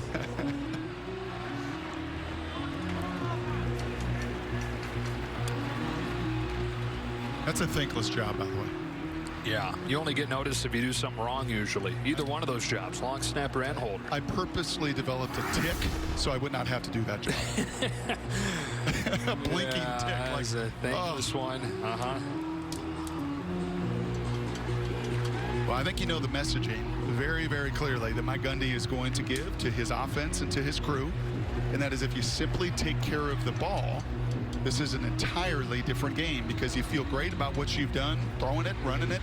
Your defense has been stout on a couple red zone situations. You've gotten after Sam Ehlinger, so I think there's pretty clear messaging. And defensively, probably go into that halftime confident that we know what we can do against these Longhorns, and offensively, sheesh, just eliminate the catastrophic mistakes. 17 of the 20 Texas points coming off turnovers that put the ball within the 30-yard line, all 3 of them. So they will have one play from the 25-yard line. Now, I would say for Texas, you have got to, Joshua Moore is your most dynamic offensive player. And at halftime, I'm sure that there will be a little conversation, maybe with Sam, Yursich, Coach Herman, of, hey, you know, I know we've spread the ball around a little bit, and it's nice to see Jake Smith get going, but Joshua Moore is your Tylan Wallace. I mean, he is your home run hitter. I think you've got to find a way to get him involved. No catches today for the guy that came in with 21 of them and a Big 12 leading 6 touchdowns on the season, but nothing doing. Oklahoma State outgaining Texas 321 to 163, but the turnover battle being won by Tom Herman's Longhorns. And so a 4-point game as we get you to Rob Stone and the guys in Los Angeles for the State Farm Halftime Show. Joe, Brock, thank you guys. Welcome to the State Farm Halftime Show. Rob Stone, Reggie Bush, Brady Quinn, Urban Meyer, Matt Leinart in studio with you. Cowboy QB Spencer Sanders, remember, missed 2 games earlier due to that ankle injury. Came back last weekend, went over 300 total yards, had 2 scores as well. Looks like he's well on his way to another 300 total yard game, as we see in our halftime highlights, sponsored by State Farm. Matty? Yeah, really efficient, 14 to 22, 30 here down the red zone. Just a great throw on the post route, and then another one on the red zone. Obviously get some help from Texas defense right there, but he was efficient. And this is what I love about him. He's a great athlete. He's an explosive weapon for this offense. A little juke right there, Reg. Nice move right there. That was then real again, nice. This will set up another score for Oklahoma State. That was the good. The flashes are there. He's a really talented football player with great weapons around him. He did have 3 turnovers, though, responsible for. He had a fumble exchange with Chuba Hubbard, the interception, and then the sack caused fumble. So, again, anytime you're playing Sam Ehlinger in that offense, you have to just do a better job protecting the football, something they'll probably talk about at halftime. Yeah. You know, I've always enjoyed watching Mike Gundy's offense for the last 10, 15 years. I've always watched them because they do something that I call complementary plays. They're very creative. And I'm going to show you 2 examples. The bubble screen in their offense is very important. You see, they fake the bubble, and we would call this pistol. The guy stock blocks, and you get a big hit. The next one is also off the bubble.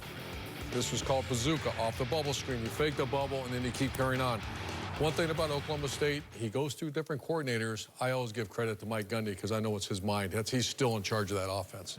Yeah, I think the defense is part of the reason why Texas doesn't have more points, because when you look at the 2 turnovers that you talked about with Spencer Sanders, it really put Oklahoma State, backed up in a situation to where their defense had to show up for them. And I got a couple plays that I want to show you. The first one was off of the turnover, the interception from Spencer Sanders. And their defense comes up with the stop. And we talk a lot of times about just the different looks that they give offenses and how difficult it can be to stop some of that. But they're just playing base defense right here, and they're just showing up, and they're just making the plays necessary that they need to keep the offense out of the end zone. So to me, this defense is doing exactly what we talked about, Coach. They're making the plays to keep this game close. Yeah, and their defensive coordinator, Jim Knowles, right? You talked about that 3rd down scheme. We're seeing that play an impact on this game. I mean, Texas's offense really can't get anything going themselves. It's been off of those turnovers where they've gotten 13 of their points so far. We just heard Brock talking about it, though. Where's Joshua Moore? Where's some of the bigger plays downfield? These cornerbacks, these safeties for Oklahoma State are on islands. There's one-on-one opportunities. Sam Ehlinger has to give them a shot. He has to take some chances. They're not going to be able to slow down this offense. They're going to have to outscore them in the second half. Sam and that group of wide receivers, they've got to step up. It's their job to do so. Here's another where is type question. Where is the Texas running game? Just 63 yards on the ground. I mean, that should be a staple of Texas. They just keep getting great big stud running backs, and they're not getting the second half. And Sam Ehlinger isn't a part of it. Correct. You go back to last week, Brock Purdy was. That was impactful versus Oklahoma State, but we haven't seen it so far today. He's got to make that incorporate as part of his game, too. It's coming in the second half. He's going to turn it up. All right. Sam Ehlinger is going to turn it up like he always does. That's what Sam does. Coming into the day.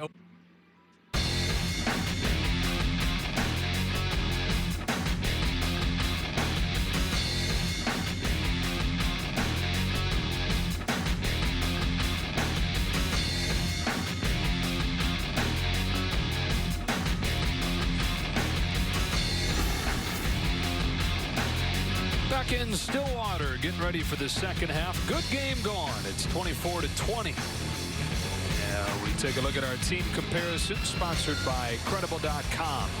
Oklahoma State almost twice as many yards as Texas, but those 3 turnovers leading to 13 of Texas's 20 points, and that is the big story through half in this game. We welcome you back inside to get this second half started. Joe Davis and Brock Heward, and that's what we've had so far. What are you looking for moving forward? Yeah, I think with Spencer, you love when he steps on it, right? That accelerator, but sometimes you just got to tone it down a little bit. Yeah. But it's a fine line you walk because you don't want to take away.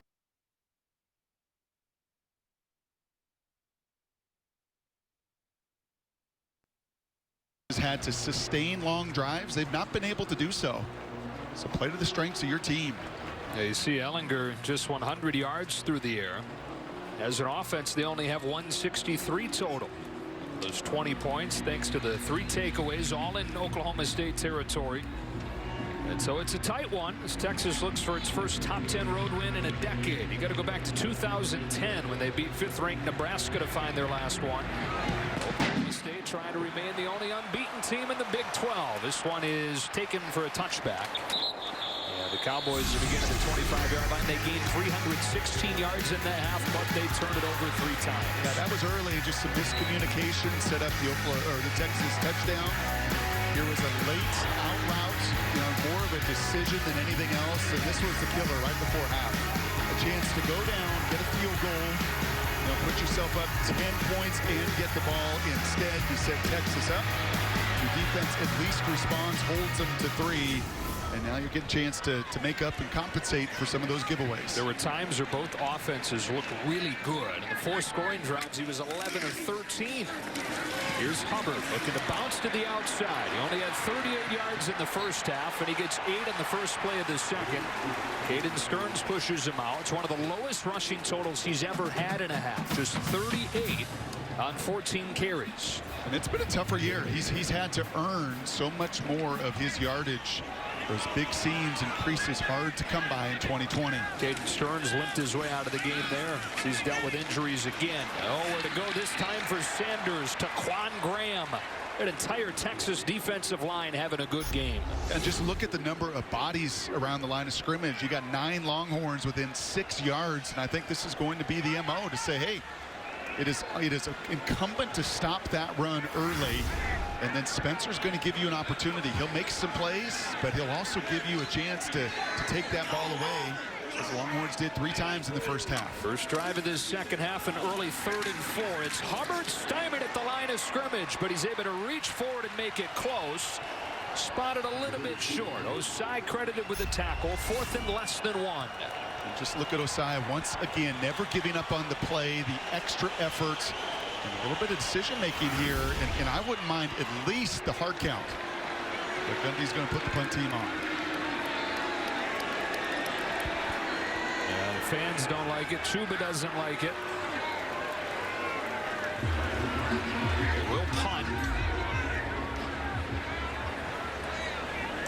Just looking at that, they did, by the way, move Sills, the left guard, out to left tackle, so no Springfield injured late in that first half as well at left tackle. Jamison with a fair catch. And Texas will begin its first drive of the half at the 23. Sam Ehlinger, the leading rusher for this team on the season. His longest run in that first half was 3 yards. Yeah, not many designed runs really either. I think there was just one designed run called QB run in that first half. Some pretty good push at times, but ultimately 1 of 7 on 3rd down. Like, you have got to stay on the field against one of the nation's best, showing you why they're one of the best on 3rd down, but that will be the difference here in the final 30 minutes. Roshan Johnson begins his second half at running back. Keontae Ingram is done for the day with an ankle injury. It is Ehlinger to run into the arms of Obambamiga, leading the way with 5 tackles now, just a gain of 1 for Ehlinger. And it's 2nd and 9. Just don't see many gaffes, right? When you've got a sound defense 3 years in, you can make your plays against them, but man, there's not many open alleys. And where is Joshua Moore? Deployed to the top here without a catch so far today. Ehlinger looking in his direction. Dumps it off for Cade Brewer. He's got a first down. Into the tight ends involved. A gain of 10. We've seen some of this misdirection as Texas is once again very fast to the line of scrimmage. Just try to create that movement against an aggressive defense. Replay. Ehlinger can't get away from Obambamiga.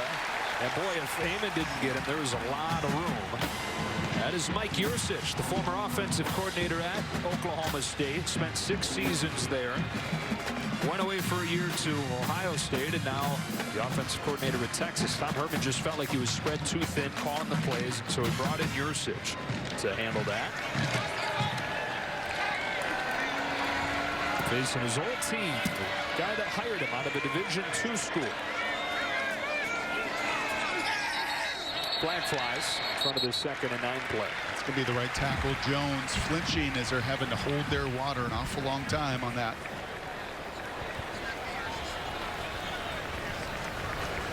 Snap infraction, number 68 offense, 5-yard penalty, still 2nd down.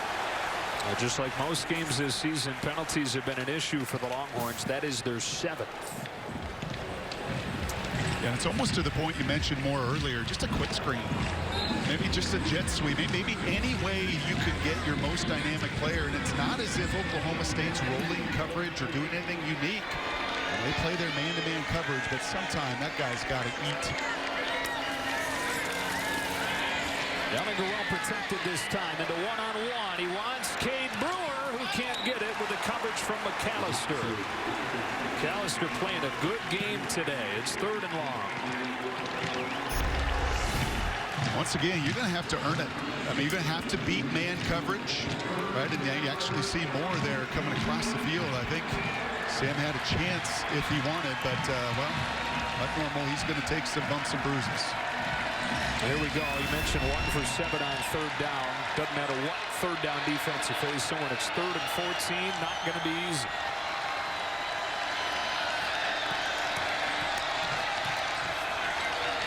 Hager steps up, gets rid of it just in time. Out of the reach of Roshan Johnson with a coverage from Bamiga. Oh, that's good.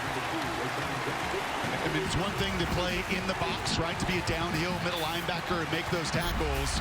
But the real difference makers cover out in space. When you're a man-to-man defense, as the Cowboys are, that means your linebackers, your safeties have to cover running backs and tight ends, and you just can't do it better than that. So you get 1 first down and now have to punt.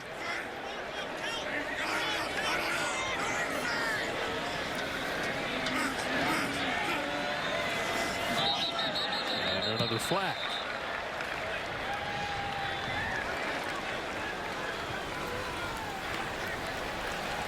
Start of the snap. False start. Offense number 28, 5-yard penalty. Still 4th down.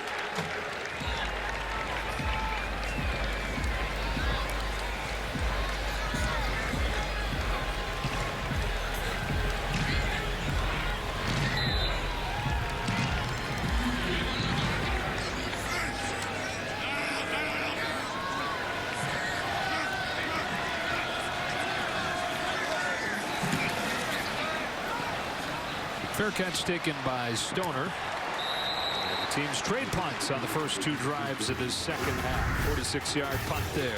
McAllister having a good day. Oklahoma State hanging out of this 4-point lead.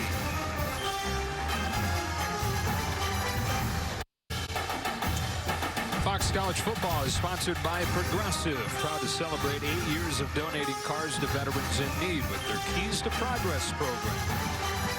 And by Dr. Pepper, the official drink of Fansville. 24-20. Both teams punting on their first possession of the second. You see Colby Harvell Peel there. Number 31, first team all-conference safety. He has the pads off. And Oklahoma State saying that it is a head injury and will not return. Key component of the top defense in the conference.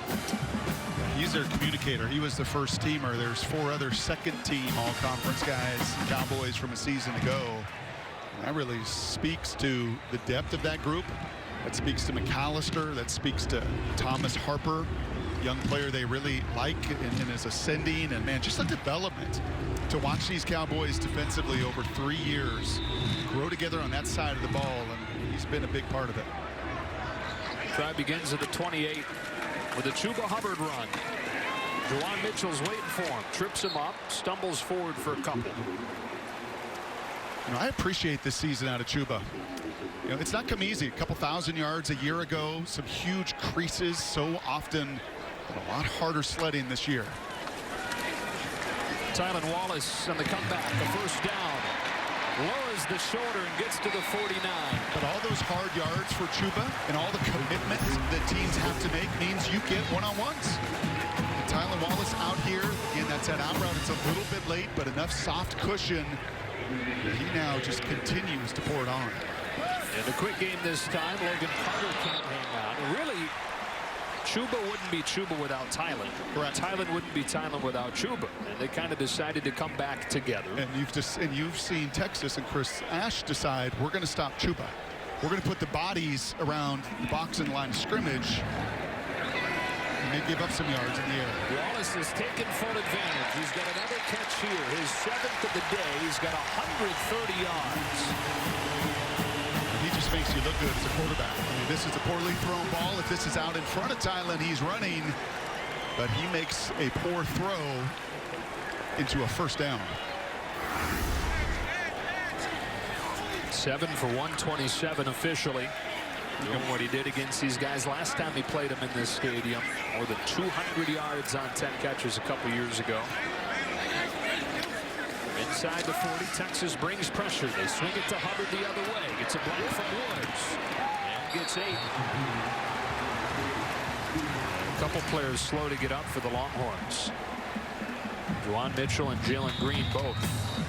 Chuba limping off. Josh Thompson, beg your pardon, along with Mitchell. That was a collision.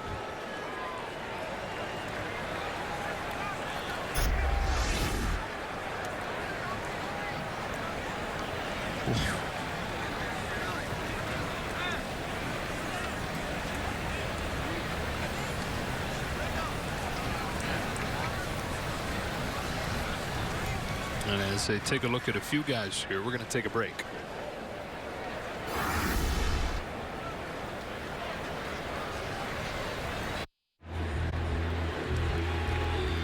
Well, as good of a sign as you could hope for after that big collision. Josh Thompson runs off of the field, headed for the injury tent. But good to see him sit up and then run off under his own power. 2nd down and 4 coming up for Oklahoma State. They lead this one by 4 early on 2nd half.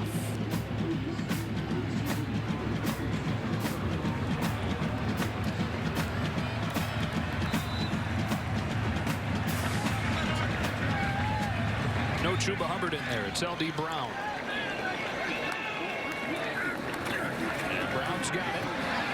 First down. Chris Adamore with a tackle. Boy, what a nice number 2 running back to be able to bring in, huh? Yeah, and a nice job there by a new left guard, Preston Wilson, as well. Just more moving parts for those Cowboys up front. A nice job of getting the second level. Yeah, Wilson at left guard. At this point as they go to Brown again. This time nowhere to go. Joseph Osai drops him for a loss of 2. They've got Sills moving over from left guard to left tackle as they replace Josh Springfield, or Jake Springfield, who left the game with an injury. How many times have you said Osai today? Man, he's everywhere. Here's Wallace sailing underneath. First down to the 10.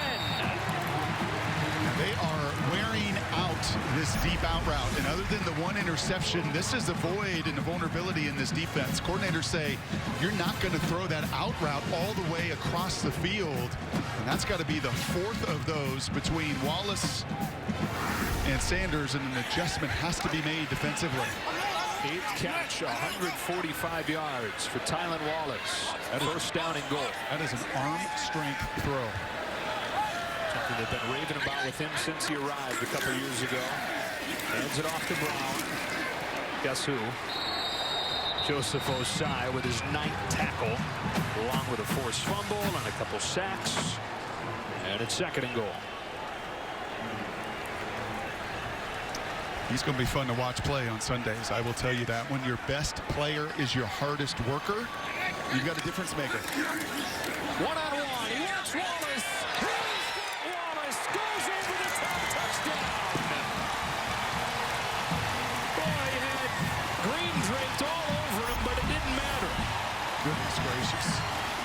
Once again, there is that motion, right? We talked about the motion and the advantage it created for Brennan Eagles earlier.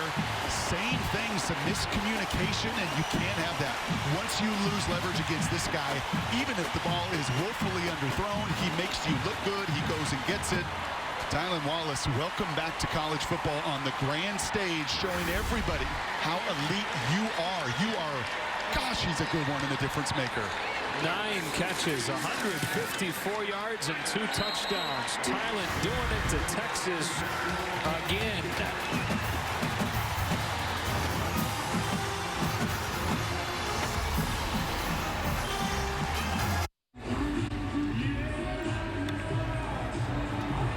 First 2-score lead of the game for the Cowboys, 31-20, as Tylan Wallace gets his 2nd touchdown of the day, and it's Coach Gundy again. Coach Gundy, and is that his security staff, or do you have the Secret Service with him? It's weird. He goes up into the stands, and down on the field, and up into the stands. And I think he's sitting there going, man, that Tylan Wallace, he's pretty good. I'm going to go back down there and coach him. You know, back in the day when you were at Potterville and you had those receivers that said, just give me a chance. When you were slinging it in your high school days, Joe, just give me a chance. No, that's all Tylan says to Spencer. Give me a chance, I'll make you look good. Close my eyes and throw it up.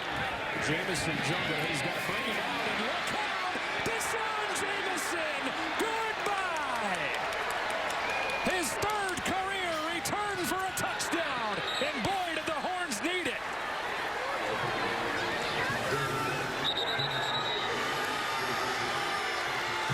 Just when things were feeling a little bit fragile for Texas, Jamison takes off from 100 yards. And how many times do you see that drop kick? For whatever reason, and it didn't look like any of the Cowboys broke stride, but almost from a timing standpoint, and you drop that kickoff, and it just creates a sense of urgency, and it's that missed tackle right there. And you called it while he was at the 50, and there was nobody going to catch number 5.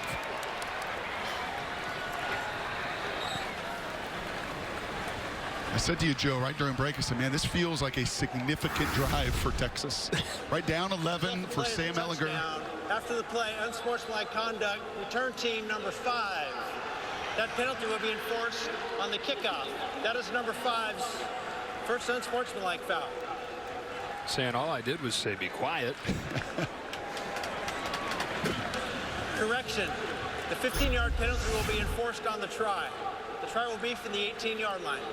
So they will enforce this on the extra point attempt.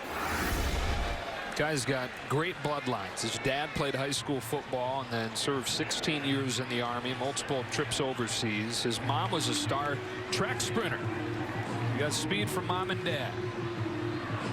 The number 5 that he's wearing, that's the same number that his dad wore when he was playing in high school. A guy who was undersized as a high schooler, but got better and better as his high school career went on at Houston Lamar.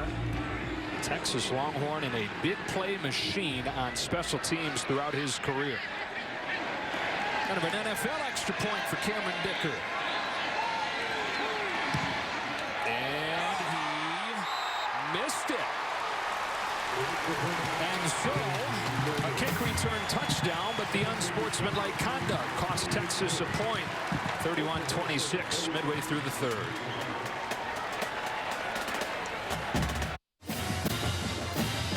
It's got to be a protein shake folks chugging there, doesn't it?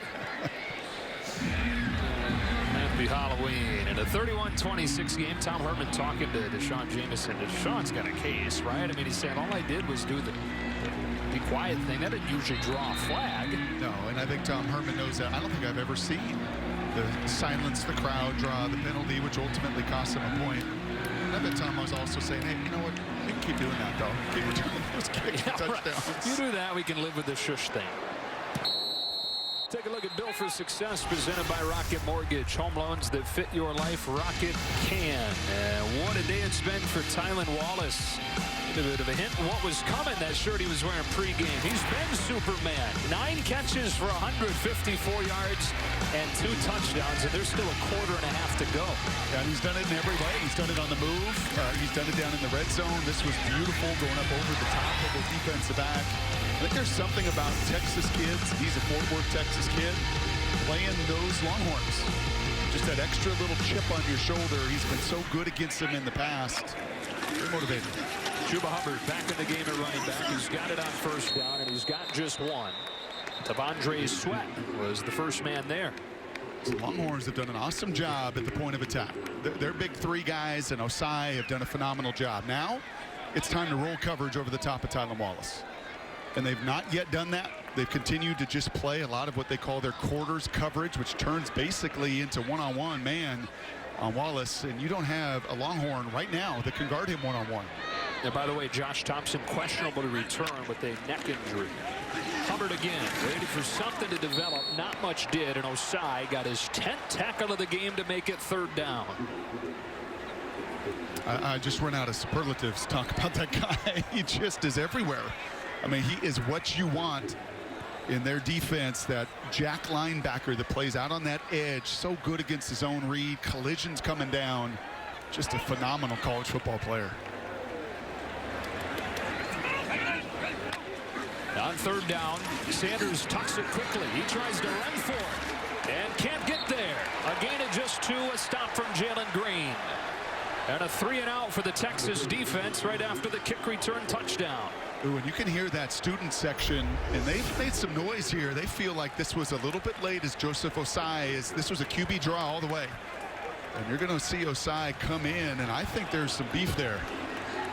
Not the initial tackle. That initial tackle is inbounds, but you see Osai leave his feet, and they will often protect the quarterbacks once they're into that white. That student body that sits right above, that's about the 3rd time we've heard from them, but no call. Jameson, who just returned the kick, is back there to return this punt. Fair catch. There is a flag down.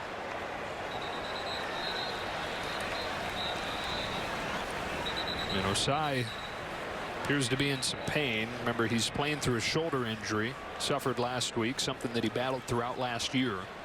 Tom Herman said his arm is going to have to fall off to keep him out of the game, though. Yeah. And I bring that up on the sidelines just because if you're going to call the game a little bit tight, as they did with Deshaun with the little shush, it being unsportsmanlike.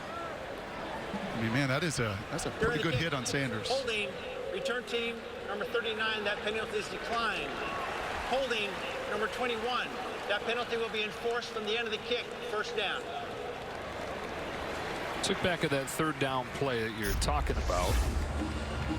That contact is fine. I mean, he is out of bounds, and that's a pretty good blow. Which, as I said, usually those officials on the sidelines are going to give the benefit of the doubt to a quarterback. They're going to try to protect those guys, but maybe that's a respect factor for Mr. Osai as well when they see how hard Joseph plays every single play. Texas with it. Penalty moves him to the 20 or to the 19. Sam Ehlinger back to work. Bijan Robinson dragging Trace Ford for a gain of 9 on first down. Seeing more and more the true freshman out of Tucson, Arizona, who ran for more than 7,000 yards. Arizona's all-time leading rusher at South Point High School and the nation's #1 running back recruit. Takes the fake here. They get it in the hands of Eagle. He's got a first down. Eagles has that 41-yard touchdown catch today. Gets a few here, and they move the chains.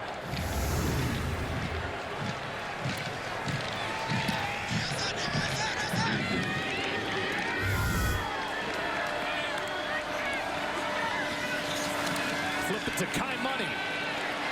A walk-on skating his way for close to a first down. That's a really good little wrinkle there. The motion back into the backfield. This is just kind of like an old school option play, but instead of a pitch, you just throw it behind you. It's a lateral. That's well done. One-on-one coverage out of Moore's hands. Still looking for his first catch of the day with the coverage from Jared Bernard Converse. And 3rd and 1 coming up. How much of his non-existent day is something Oklahoma State's doing to him defensively? Well, I mean, they're just playing man-to-man coverage, and I think there have been a few different opportunities along the way. But when you don't stay on the field and you're 1 of 8 on 3rd downs, you also don't get that many bites at the apple to give him opportunities. Couple of tight ends in the game on 3rd and 1. Oklahoma State loads the box, all 11 men within 4 yards of the line of scrimmage. They're going to run it anyways. Robinson has a first down, but a flag down. Brendan Evers, the tackle for Oklahoma State.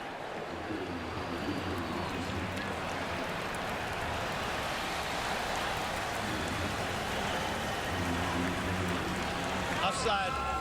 Defense, number 40, lined up in the neutral zone. 5-yard penalty, first down. So on to the 4th penalty of the day to Texas's 9, but it moves the chains if the run hadn't.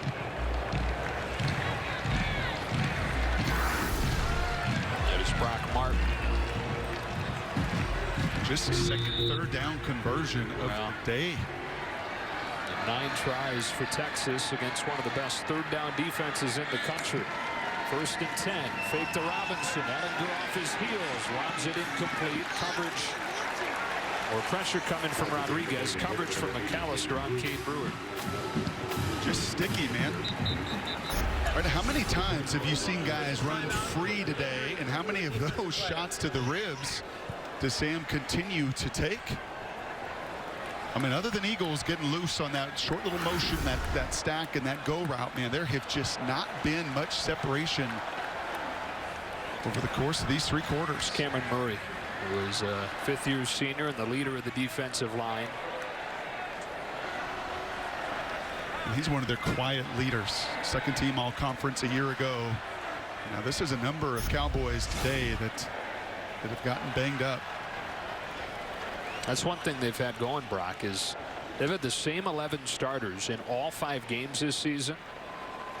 They seem to get rolled up on there. They lost Harvell Peel, which Oklahoma State initially said it was a head injury. They have come back and said it is actually a leg injury that Harvell Peel is out with. But now Murray leaves the game.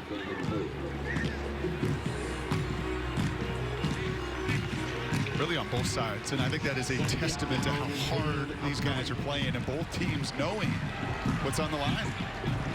Ingram, the running back for Texas, goes out. They've lost a corner, as you referenced, a couple Cowboys as well. Physical affair today. Pressure coming. Underneath, Smith goes up to get it. Trey Sterling with an open field tackle. Leading tackler on the season for Oklahoma State gets a big one there. Smith had a lot of room if Sterling didn't get him. Just don't miss many tackles. And so 3rd and 6. Big time size advantage to the near side of the field with the tight end Jared Wiley.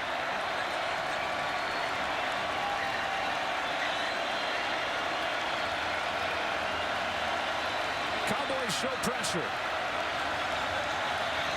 Gallagher changing the play at the last moment. He's got 5 to snap it. And they don't get it off.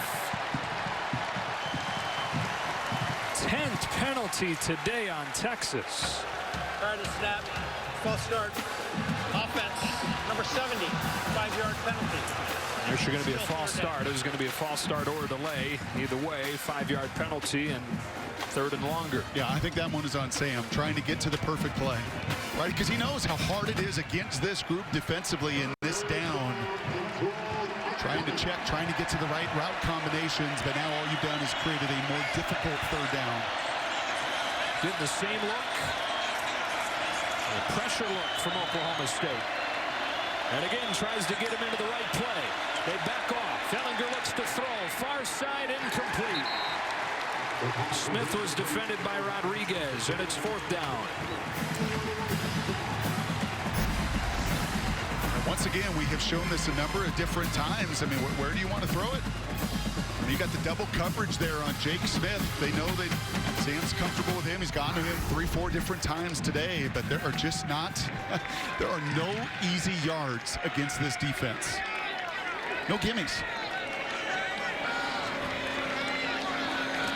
Coming after this one, Luchevsky gets it off. Fair catch from Stoner. Next weekend, Pac-12 football joins the party. Arizona State and 21st ranked USC in the big noon Saturday game of the week. And on FS1, it'll be Michigan and number 17, Indiana. Next Saturday, noon Eastern on Fox. And FS1 streaming live on the Fox Sports app. No, they had that booth camera on Gus this afternoon, and I don't know if you saw him dancing. He was getting himself ready. Some moves? Well, yeah, he was getting himself ready, and I'm wondering at 7 a.m. I mean, it's going to be an early one for the boys. 9 a.m. Pacific. Yes. The Coliseum. Gus has moves no matter what time of day. Back at the 12-yard line, Oklahoma State takes possession. Sanders to throw on 1st down. He's lofted. He wants him again. Wallace can't get it this time, but there was a reason for that. Jamison called for pass interference.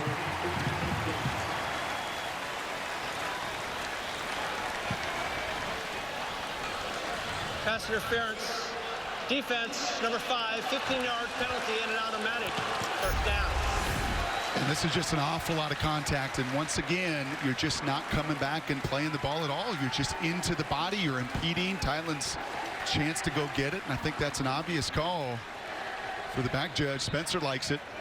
And at some point, I mean, are you going to just continue to leave this guy in one-on-one situations? Or is this safety, is that safety going to get up over the top and give that corner some help? Nobody over the top again. And he's open again. Wallace to the 40 on a gain of 13. 10th catch for 167. And this is just that out route for the 5th time today. Yes, it's a difficult throw. It's a 15-yard out route. A lot of quarterbacks don't like to throw it, but it is a staple of what they do, and obviously Sanders could deliver it. He's over 300 yards for the first time in his career. He wants more double coverage this time over Braden Johnson. Stearns helping Green, and it's 2nd and 10. You know, I asked Chris Ash on the call yesterday, I said, so, you know, you love to play what they, again, that quarters coverage, which really turns into man outside. And he said, no, we got stuff in our arsenal if we want to roll over the top or do something to really adjust to Thailand. But as of now, through 3 quarters, you have not seen much change and variation to that look. Ball is out of the game right now. Draw play, Chuba Hubbard makes one man miss. Then Juwan Mitchell brings him down for no gain. Juwan Mitchell's played some pretty good football for the Longhorns the last few games. This front's played some good football against Chuba this afternoon. And they are defeating blocks, albeit against a beat-up crew. But tip your cap to Ojimo and Coburn, Graham, Jones, and certainly Osai. With Mitchell in the middle, they have just locked it down between the tackles. It only takes one big one to change this, but right now it is a career low, 2.7 yards per carry for Chuba Hubbard. And it's 3rd and 10 for Sanders. Out of an empty set, finds a crossing Woods, but it's broken up. B.J. Foster, the junior out of Angleton, Texas, breaks it up and makes it 4th down. And that's, I think, one that Jelani wants back. I think he just felt that contact, but he had every opportunity to make this grab here. That is a beautiful pass. For those big targets, you want to put it right on their face mask. Unfortunately, Jelani could not reel that one in. So they've got to punt it. Hutton comes out.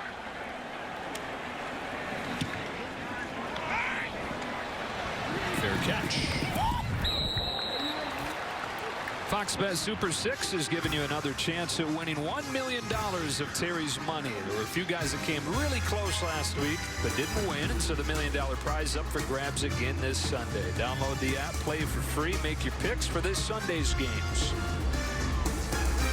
Boy, it's amazing when you're looking at the total yards in this game. It's 416 to 200 Oklahoma State, but it's a 5-point game thanks to 3 takeaways and a kick return touchdown for Texas. I mean, that's just the way these two teams play, right? 4 of the last 5, all one-possession games. The way it's going to turn out, more likely going to be close. Roshan Johnson trying to get to the corner, able to break a tackle and gallop into the clear. Roshan Johnson, the biggest run play of the day for Texas. Out to the 49 and a gain of 30. Some of the first time you've seen these Cowboys defensively not make that initial tackle. That time it was Sterling trying to come underneath the block, and he can't come up with a tackle for a very rare occasion today. Denninger pumps short, looks the other way. He's got one-on-one. Coming back to get it is Moore. But they say incomplete. Incomplete. He was out of bounds when he caught it. It was going to be interesting to see if there had been a flag. Was he forced out of bounds, or did he go out of bounds by himself? The ruling on the field was that the receiver was out of bounds, never reestablished in bounds. It's an incomplete pass. He just never reestablishes himself, so he can be pushed out of bounds and be the first to touch it, but he's got to establish himself back into the field to play. And jumping in the air is not establishing. You got to get a body part down to do that. So instead of Moore getting his first catch of the day, it's wiped off of the board, and it's 2nd and 10 with $1:48 left in the 3rd. Back to the ground with Johnson. Good surge this time up front for Oklahoma State, and he loses a yard. It was Devin Harper, backup linebacker, 5th-year senior, and it's 3rd and long. Here we go again, right? 3rd and long, yep. Texas 1 for 9 on 3rd down today.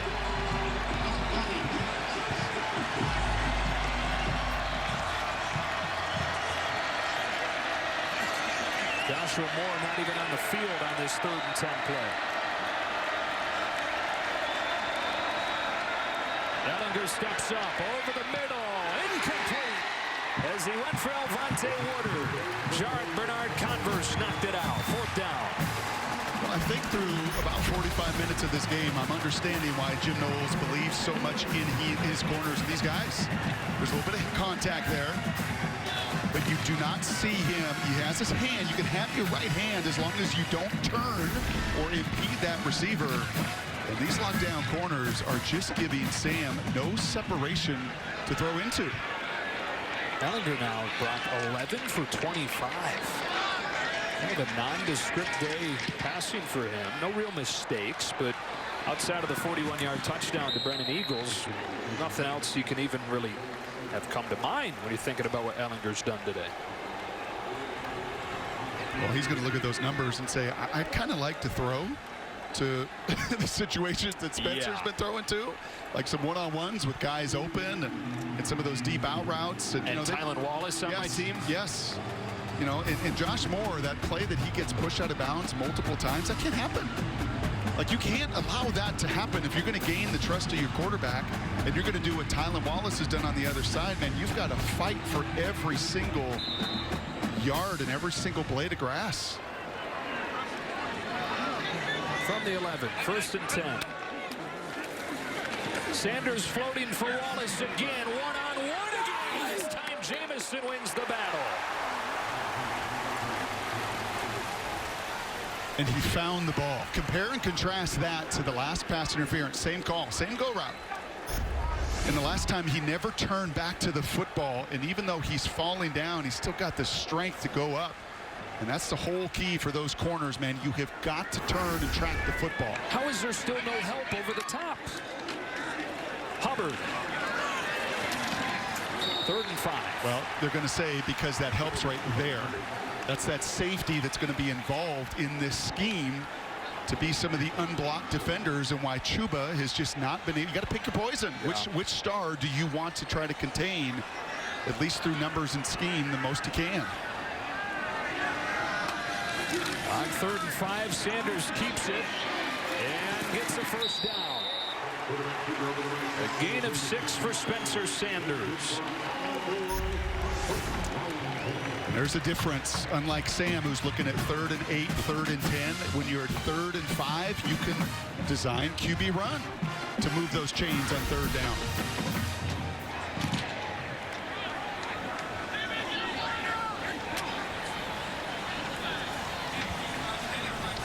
Couple of one-on-ones to look at here as the quarter winds to a close, and this one goes to the 4th. Heck of a game going in Stillwater. Oklahoma State 31, Texas 26. On to the 4th on Fox.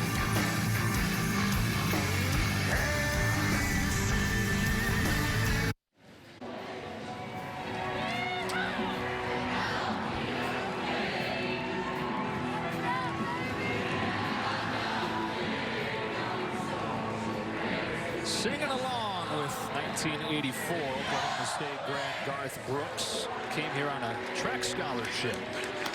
Great athlete, Garth. This Cowboys have a 5-point lead as the 4th quarter begins, and Sanders gets pummeled by Stearns. It looked like he went into his slide as Stearns went to make the tackle, and so no flag here. 2nd down and 10 coming up. Garth, by the way, javelin thrower. Okay. And phenomenal high school quarterback. As you see, a good shot. That's clean. Gave himself up late. Little known fact, Garth Brooks, high school receiver. Brett McMurphy, college football reporter. Wow. Yeah, big time. And another Oklahoma State grad. Yes. Right? 2nd and 10. Start of the 4th quarter here in Stillwater. Chuba Hubbard has not broken loose yet. That defensive line assures that he won't hear either. Tavondre Sweat, sophomore from Huntsville, Texas, brings him down and makes it 3rd and about 7. Oklahoma State, the only remaining unbeaten in the Big 12, looking for their first conference title since 2011. Facing a Texas team in search of its first top 10 road win in a decade. Longhorns trying to stay alive in the conference title hunt. On 3rd down, Sanders has all day. He floats one down the sideline for Johnson, who was held by Green. And the 12th penalty of the day on Texas will extend the drive. And Jalen does not like it, but you just can't reach and grab. And in a season where penalties have been an issue just about every week besides last week, this is the most penalties and the most penalty yards they've had. And it is hard to be out on that island. I mean, it is. You're getting picked on. They're going to continue to find their one-on-one and throw it against you. And that is not an easy position. Left tackle, cornerback, some of the most difficult positions in space to play, but you've just got to trust your technique. trust your fundamentals, and you can't reach and grab, certainly not in broad daylight like that. It is a wonder they're within 5, facing the number 16 in the country on the road, committing that many penalties. Hubbard gets 5 on first down. Keandre Coburn the tackle. Hubbard just 68 yards on 23 carries. We've got the big day from Wallace, career day passing from Spencer Sanders. And a 5-point game at 13:20 left.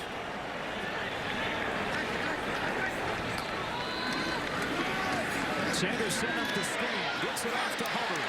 Couple of blocks in front. Hubbard spins inside the 45 with another first down for Oklahoma State. No, they do not feature him in the passing game an awful lot. But this is another really well-timed screen pass from Casey Dunn. And if it's hard charging between the tackles and you can't really get him into space, then a screen is an awfully good way to do it. Yeah, and his biggest plays today have been through the air. Here's Dylan Stoner. First grab of the day for him. Another first down. I mean, just compare and contrast the amount of space around these Cowboy receivers versus what Sam has faced on his side of it. I mean, it is in stark contrast. And some of it's just scheme. Some of it is just the zone that Texas continues to play, continuing to limit the run game, which they are doing. But Spencer have been able to throw into such open windows so many times to his wide receivers. 22 of 32, 333 yards, and 4 touchdowns. Going to the ground on first down, and look out! It's another turnover, and Osai has it across the 40. DeMarvion Overshown forces the fumble, and Osai with the recovery. The 4th takeaway today for Texas. Wow. And it happens, look at the number of hats to the football. That's an awesome job by the converted safety to Will linebacker. Just put your hat and helmet and punch that ball right out. And if Osai doesn't click his own ankles here, this so right. may have been a house call. Wow.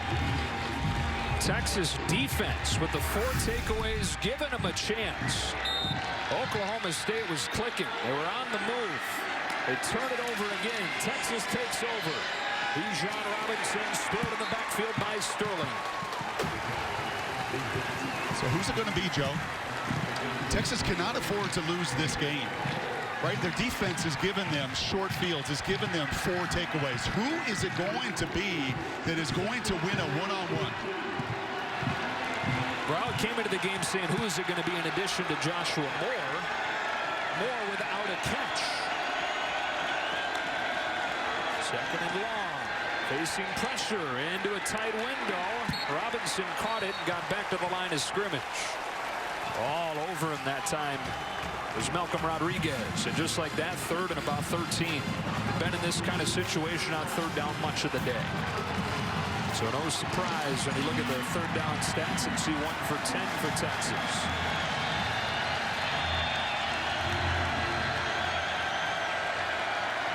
A bit of a zone look here by Oklahoma State. Bringing pressure. Ellinger has 1-on-1 down the field and incomplete. But pass interference gets called on Christian Holmes, who is defending Brennan Eagles. Now this is a tight one. Some contact. You don't impede the receiver. Pass interference. Defense, number 0. 15-yard penalty and automatic first down. I think if Christian just finds the football at all, there's no face guarding in college football. That is not a part of college football or in the rule book. But I think if he turns at all to make any play. Yeah, just the optics of that a lot of times is going to buy you some grace. But they have called that consistently. I mean, that has been called today. But if you're Holmes, you don't feel good about that one. That's a big one. Keeps the drive alive. Moves into Oklahoma State territory. First down and 10. Bijan Robinson with a short game. So ultimately, off of that run action right there, Joe, you have to marry it. Right? You have to marry it with some kind of play action shot, some screen. Right? They have continued that outside zone run, which is a great concept to set your play action pass off of. But as you pointed to Ellinger's numbers, they have just not gotten any benefit out of that commitment to the run game through the play-action game today. How about the tight ends who've been such a big part of what they've done this season? No big plays from them today. Second down and 9. Ellinger hits the crosser. It's Tariq Black. And the Michigan transfer has a first down. There's a flag down back at the 41-yard line. Bernard Converse and Ogbong Bamiga combining the tackle. After a gain of about 20. This may be offensive PI.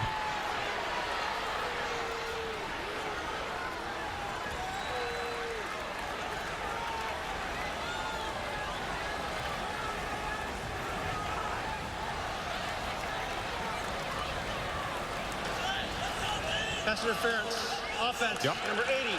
15-yard penalty from the previous spot. Replay. Second down. Well, speaking of tight ends, but not in the way Texas was looking for it. Yeah, this is the second offensive PI called on a tight end, and you're going to see Brewer come here across. This is a mesh concept, right, where you're trying to run interference. I don't know. Man. I guess the coaching point there is you've got to try to avoid that contact.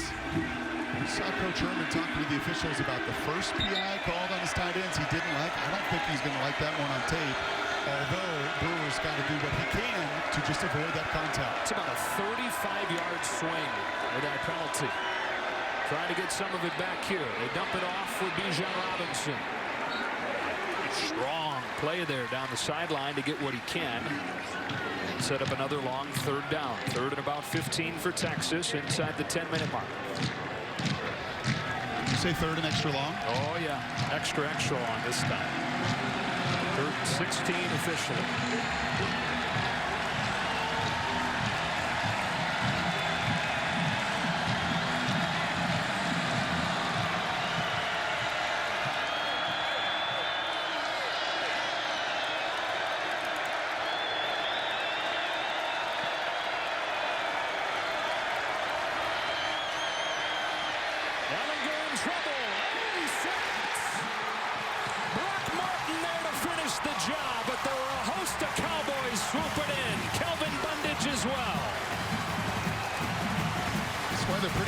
Defensively, get yourself in third downs. You can see the little bit of zone coverage actually behind it. Nowhere once again to go. You can try the double move, and then when you're 4, can get home like this, as they've done all season long, as they've done today in these third down situations. What a remarkable stop after, again, another sudden change with a giveaway. And it's another penalty that kills the drive for Texas.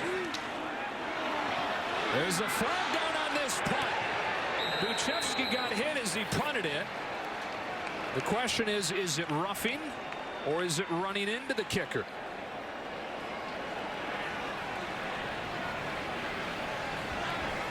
That makes all the difference in this play. Personal foul. Wow. The kicker. Defense number 12. 15-yard penalty and an automatic first down. On what was 4th down and 22, roughing the kicker on Kanayan Williams. And typically the rule of thumb for officials is if you get the landing leg, they're going to call roughing. If you get the kicking leg, they're going to call running into the kicker. If there's any gray area to it, that's how they split the hair. Yeah, where that punter is vulnerable is exactly what you just said right there. And man, have there been some momentous penalties in this one today. Holy smokes. Momentous penalties, momentous turnovers, momentous big plays. Take a shot. Oh, what do we have in the final 8:37 of this one? From the 44-yard line. Ellinger sweeps it out. Jake Smith steps out of the first tackle. Crosses the 40 with a solid first down pickup. You just wonder how many times can this defense respond? I mean, in essence, that was almost like another giveaway. Sure. They're off the field. So for the 5th occasion today, 4 giveaways by their offense. That time a special teams penalty puts them right back on the field to respond again. You know what we've not seen at all, and we touched on this a little bit coming out of halftime, but Sam Ellinger in the run game. Yep. Leading rusher on the season. 7 rushing touchdowns. That's more than any quarterback in the country. Factor in the sacks today. Of course, the numbers are a little bit skewed, but he didn't have a run longer than 3 yards. And that's Trey Sterling limping off the field again. So you've lost Harvell Peel, you've lost Sterling. Murray as well left the game at one point. Here's Ellinger running it. He's got a first down. Longest run of the day for Ellinger. It's a gain of 8 to the 30. 1st and 10 Texas. It almost feels like this is his time. Like he lives as a 4th-year starter for these moments when the game gets bigger. He loves to respond. High intensity, low blood pressure. On 1st and 10, he steps up and runs again. Getting a gain of 5 with a tackle from Malcolm Rodriguez. So I think part of the reason, Joe, is he's looking at Rodriguez and Ogbongbemiga, 2 linebackers, veteran all-conference kind of linebackers that are looking at him and realizing closing down those lanes. So many defenses give up so many yards to Ellinger on the ground. Not these guys today. 2nd and 6. Roshan Johnson put down by Brock Martin, who's playing a good game. And another 3rd down coming up for Texas. This one a little more manageable than they've been looking at much of the day. Well, they've gone 1 for 11. 4-down territory. Sure kind of feels like it, right? Like if I'm Tom Herman up to Mike Yursich, this may be 4-down territory for me. Something he'd communicate over the headset to Yursich. You got 2 plays here to get it. On 3rd and 5. Johnson bubbles outside and goes down. Able to fight back to the line of scrimmage. Trace Ford the tackle. It's 4th down and along 4 for Texas. I think had he lost 4 yards, you're kicking the field goal. Let's see what the decision is. I think that call was made because it was 4-down territory. And they will go for it. They're 4 for 5 on 4th down this season.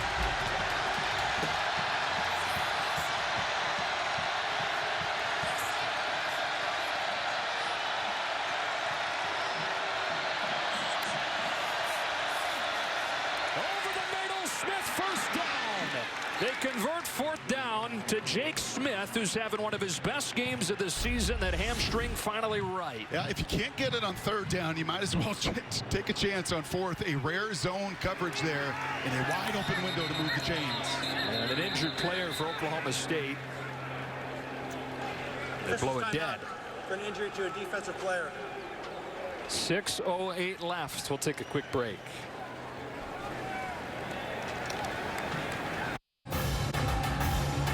Fox College Football is sponsored by Allstate. Get better protected with Allstate. You've never been in better hands.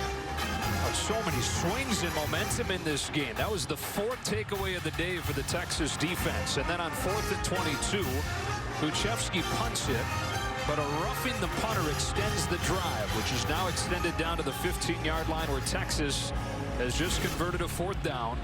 And they've got it 1st and 10, down 5 with 6:08 left. Just kind of look at the numbers. You don't win many games 0-4 in the turnover battle. Yeah.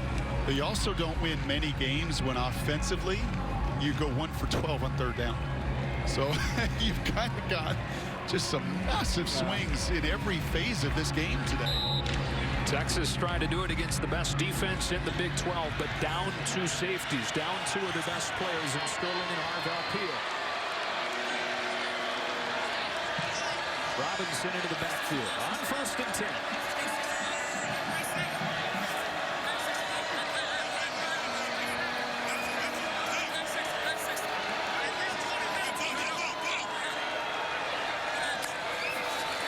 Ellinger back to pass. Blitz picked up, but one of the rushers gets home. That is Tyler Lacey with the sack. So much great communication pre-snap that you all were listening to. So much of that was about protection, but a wonderful disguise here. That is difficult to corral a 225-pound quarterback, but Lacey does just that. 4th sack today for Oklahoma State. 2nd and 13.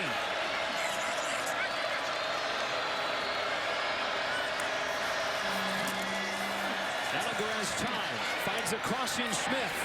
Jake Smith inside the 15.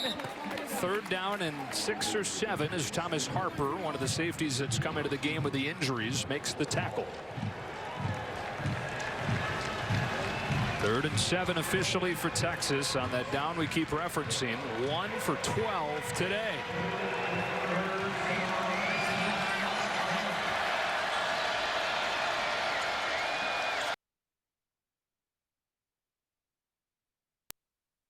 With 4:34, what do you think? Is it definitely go for it, or do you try and make it a 2-point game? I think this comes down to the confidence that you have in your entirety of your group, right? These decisions aren't just in a vacuum with your offense. How do you feel about your defense? If you go for it, you believe they can hold them. You trust your kicker. I think all of those factors right now weighing in, and why, just like last time, they went for it on 4th down, they're going for it again. Looking for their second 4th down conversion of this drive. They bring the house. Ellinger retreating. Looking in zone, throwing, touchdown! Jake Smith! A second 4th down conversion of the drive, and Texas has taken the lead. You saw it the entire way. It is everybody, Joe. They bring the house to against Sam. There is everyone coming, and watch the adjustment here from Jake. Just a phenomenal job of feeling his quarterback and giving him all that room. And they have not done that much today. They have played a ton of man-to-man coverage, but it has not been very often. They've rolled the dice and brought everybody. Sam breaks contain, and Smith delivers with a huge play for the Longhorns. The early missed extra point necessitates the 2-point attempt here. They put it on the left hash. Ellinger shuffling, tossing, Brewer, he's got it. And they get that missed point right back. A 3-point lead for Texas with 4:27 to go. Sam Ellinger has done it so many times throughout his career. Here he gets the 2-point conversion, finding his tight end Brewer. If the defense can make it hold up, it'd be a 7th career game-winning drive, which would tie him for the most in Texas' storied history.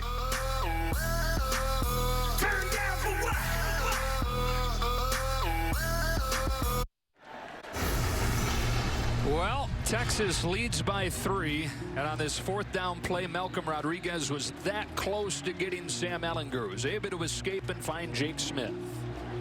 And you know the beauty of Ellinger's game is it really doesn't matter what's happened the first 55 minutes. And that is a flat-out, because it's been hard. Not been a lot of open receivers. Everything has been difficult. But in the game's biggest moment to this point, he delivers. They convert 2 4th downs on that drive that was kept alive by the roughing the punter. Yeah, they've taken the lead and put Spencer Sanders into the spotlight. The redshirt sophomore looking for a signature moment. We're about to win an NBA championship. Gang, gang, gang.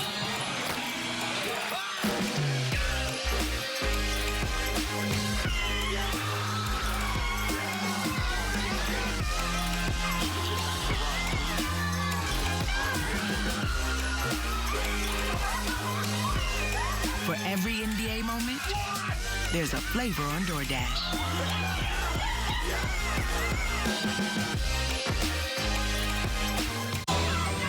Is someone having a costume party? The best one.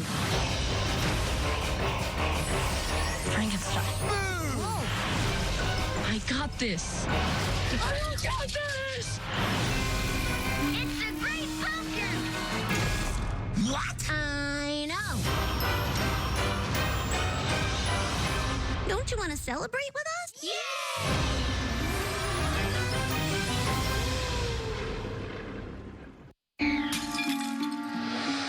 I can't believe it. What? That our new house is haunted by Casper the Friendly Ghost. Hey, Jill. Hey, Kurt. Movies? I'll get snacks.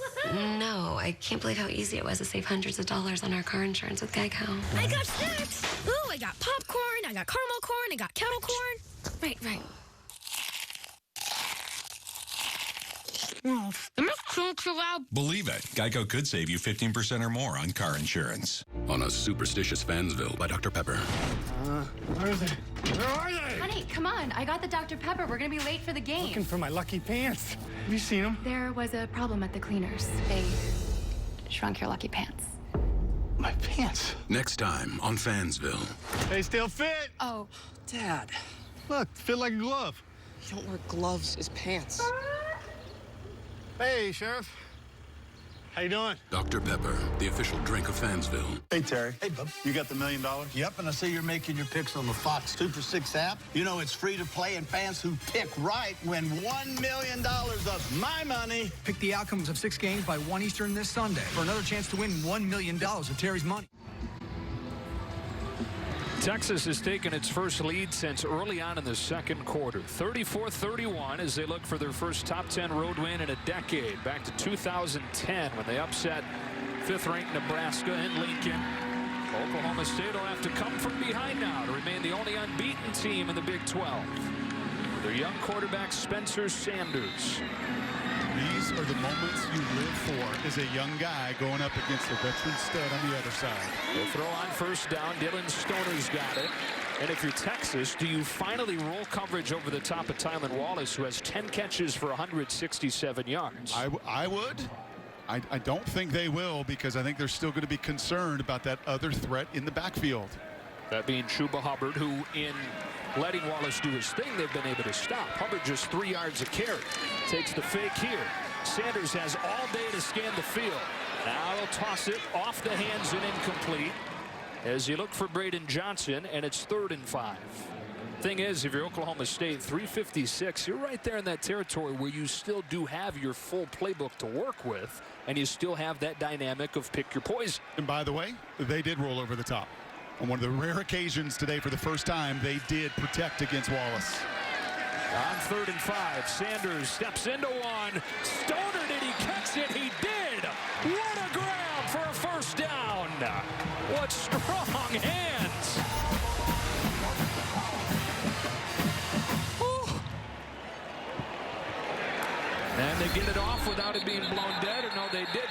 Oh, right at the last moment, they whistle it dead. And the replay booth is going to take a look.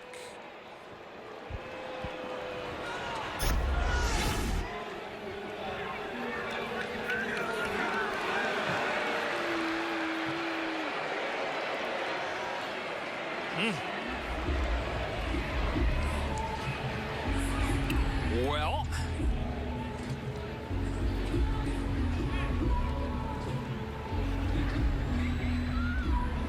boy, that is a tough look because his body rolls away. I'll tell you, your eye to the eye in real time, you think there is no way in the world he could possibly grab that. Now the question is, the call on the field is a catch.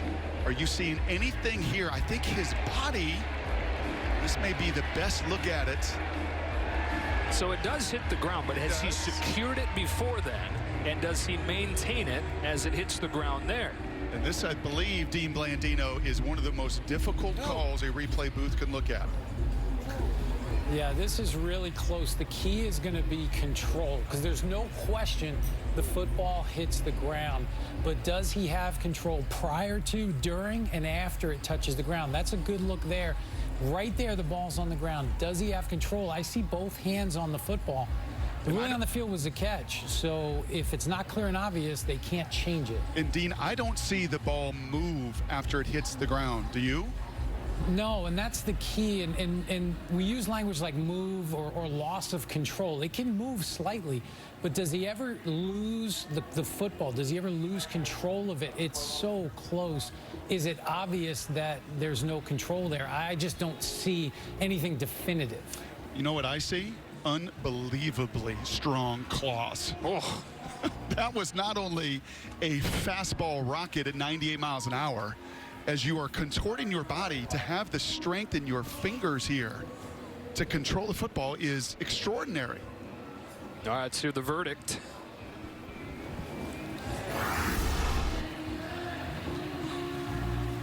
Momentarily.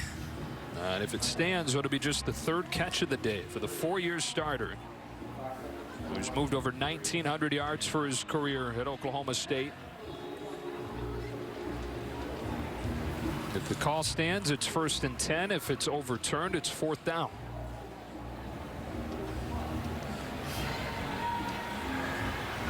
Here it is from David Alvarez.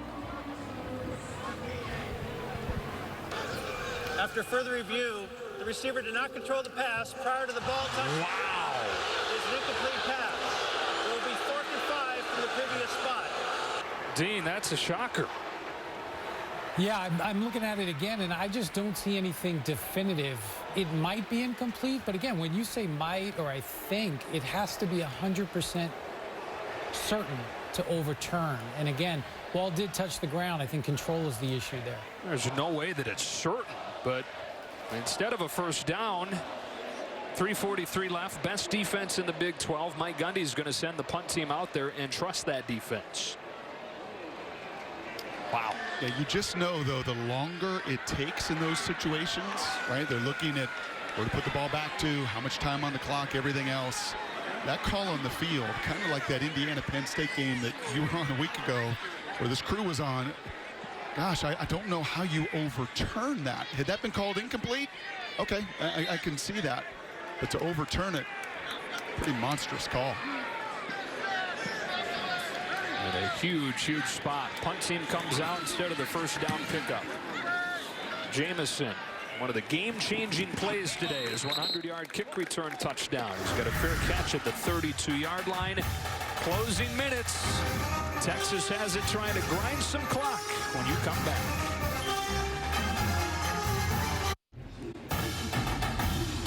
Fox College Football is sponsored by State Farm. Like a good neighbor, State Farm is there. 3:44 left to go in this one, and it has been a lot of fun. Just a wild affair, kind of what you expect when these two teams line up. It's going to be a close game. Just feels like a Big 12 game with huge plays on both sides. That turnover call has been a big one. As you can see, Sam Ehlinger in Texas. This is common territory for Sam. A 1-possession game, 4-minute drill. Let's go. Common territory for him and for these two teams, and they face off. 3 straight games decided by 1 score. Ehlinger fakes it, dumps it off for Cade Brewer. Open field tackle is made by Thomas Harper, who's seeing extended playing time because of the injuries at safety. Delivered him to a gain of 2. Oklahoma State has all 3 timeouts. And it looks like they've used one here. Yeah, Mike Gundy uses his first with 3:36. As a final day of October rolls on, here's what the standings look like. Oklahoma State, the only unbeaten team in conference play. The only unbeaten team overall. How about West Virginia laying it on Kansas State today? How about a lot of folks in Norman watching this and hoping that these Longhorns could put a loss in this column for Oklahoma State and just start to tighten up this race that much more here down the stretch. It's going to be a wild ride, man. Sooner fans very torn anytime Oklahoma State and Texas play. Who do you cheer for? They put 2 seconds back on the clock. 3:38. 2nd and 8 coming up for Texas. This is where you love Sam Ehlinger's ability to run the ball. This is where you've loved Jake Smith. A career day for him today. 7 catches, 70 receptions of quickness. It's been a little bit more difficult to contend. He's off the field right now. 2 tight ends. They've got Moore and Eagles there, receiver. Handed off to Roshan Johnson. Pulled down by Ogbong Bamiga. Barely back to the line of scrimmage and quickly 3rd down. As Mike Gundy uses his 2nd timeout. We'll take it with him back in 30 seconds. Called their 2nd timeout of the half. 3rd down and 8. You always wonder in this situation, do you force them to burn that last time out, or do you dare put it in the air? You got a veteran quarterback to trust if you do that. Oh, you got to trust 11 right here. As I said earlier, number 7, Jake Smith has been the guy most difficult to cover today. Slot to the top.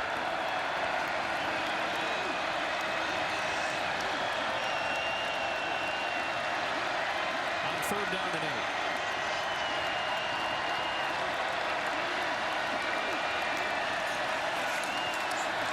Ehlinger steps Gets up and runs. He needs the 42. He's got it for a Texas first down. He's not been involved in the run game close to as much as he has all season, but he picks up 8 here. It's that same man-to-man coverage, everybody running with their wide receivers in a rare lane there for Sam to step into. Oklahoma State's done such a good job of taking the air out of that pocket, squeezing that pocket, not giving Sam that kind of running lane. But Tom Herman knows exactly what he's got in the signal caller. So reassuring with a 4-year starter to know in these moments such tremendous judgment out of Ehlinger. Only their second third-down conversion in 14 tries today. The numbers just don't add up for Texas to be in front other than the 4 takeaways. A loss of a yard here for Johnson as Tanner McAllister brings him down. And Oklahoma State using its last time out with 2:50. But you think back to early on in this quarter, Oklahoma State was up by a score. They were moving. The fumble from Brown forced by Overshown. Then Texas was ready to punt it on 4th and 22. But a roughing the punter extended the drive. They twice convert 4th down and get the go-ahead touchdown. Ehlinger to Smith. You know, it says 0-4 on that turnover column, and then the 2-point conversion right here as well to keep it a field goal game. It's really, to me, 0-5. That roughing the punter, in essence, right, was another giveaway to put your defense back on the field time and time and time and time again. And you just are not going to win games, especially against a Sam Ehlinger, if you give him that many more at-bats. 21 of the 34 points have come off of turnovers. I mean, you look at it and see, wow, Oklahoma State gave up 34. Maybe this defense isn't as good. Well, they've been put in some really tough spots today. And they're without that man, Colby Harvell-Peel, first-team All-Big 12 safety. Sterling is out as well. Their 2 leading tacklers not in there. Second down and 10, 2:50 left. Cowboys out of timeouts. Play action. Ehlinger in trouble and sacked. He's thrown down by Thomas Harper. Clock keeps running, but it's 3rd and very long. And if you were wondering how much gas was still in the tank for this defense, an awful lot. A play-action pass that I can assure you, when called, it is, well, you know, Sam's just going to be able to run. He won't throw it away, right? Doesn't want to burn and stop the clock.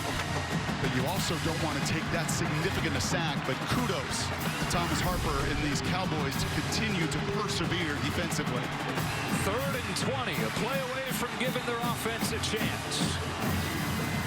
And it looks like Texas is going to run this down and then call a timeout, decide how they want to handle this 3rd and 20. That is their first timeout. We'll take it with them. Come back for the final 2:05.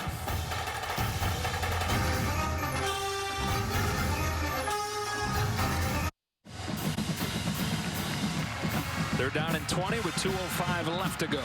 This feels like it's got to be maybe a QB run. You don't put the ball in play. You don't risk stopping the clock. Although the way they've called penalties on the perimeter today. Yeah, I mean, you have a game-sealing pass interference. They'll play it safe. The freshman Robinson getting a few. No timeouts for Oklahoma State, but the defense does the job. Mike Gundy trusts them for a reason. Remember, he punted on 4th and 5. And they will get the ball back to the offense with right around a minute 15 or so. And Spencer Sanders and the offense will try and at least get this thing into overtime. And I don't think you rush the punter.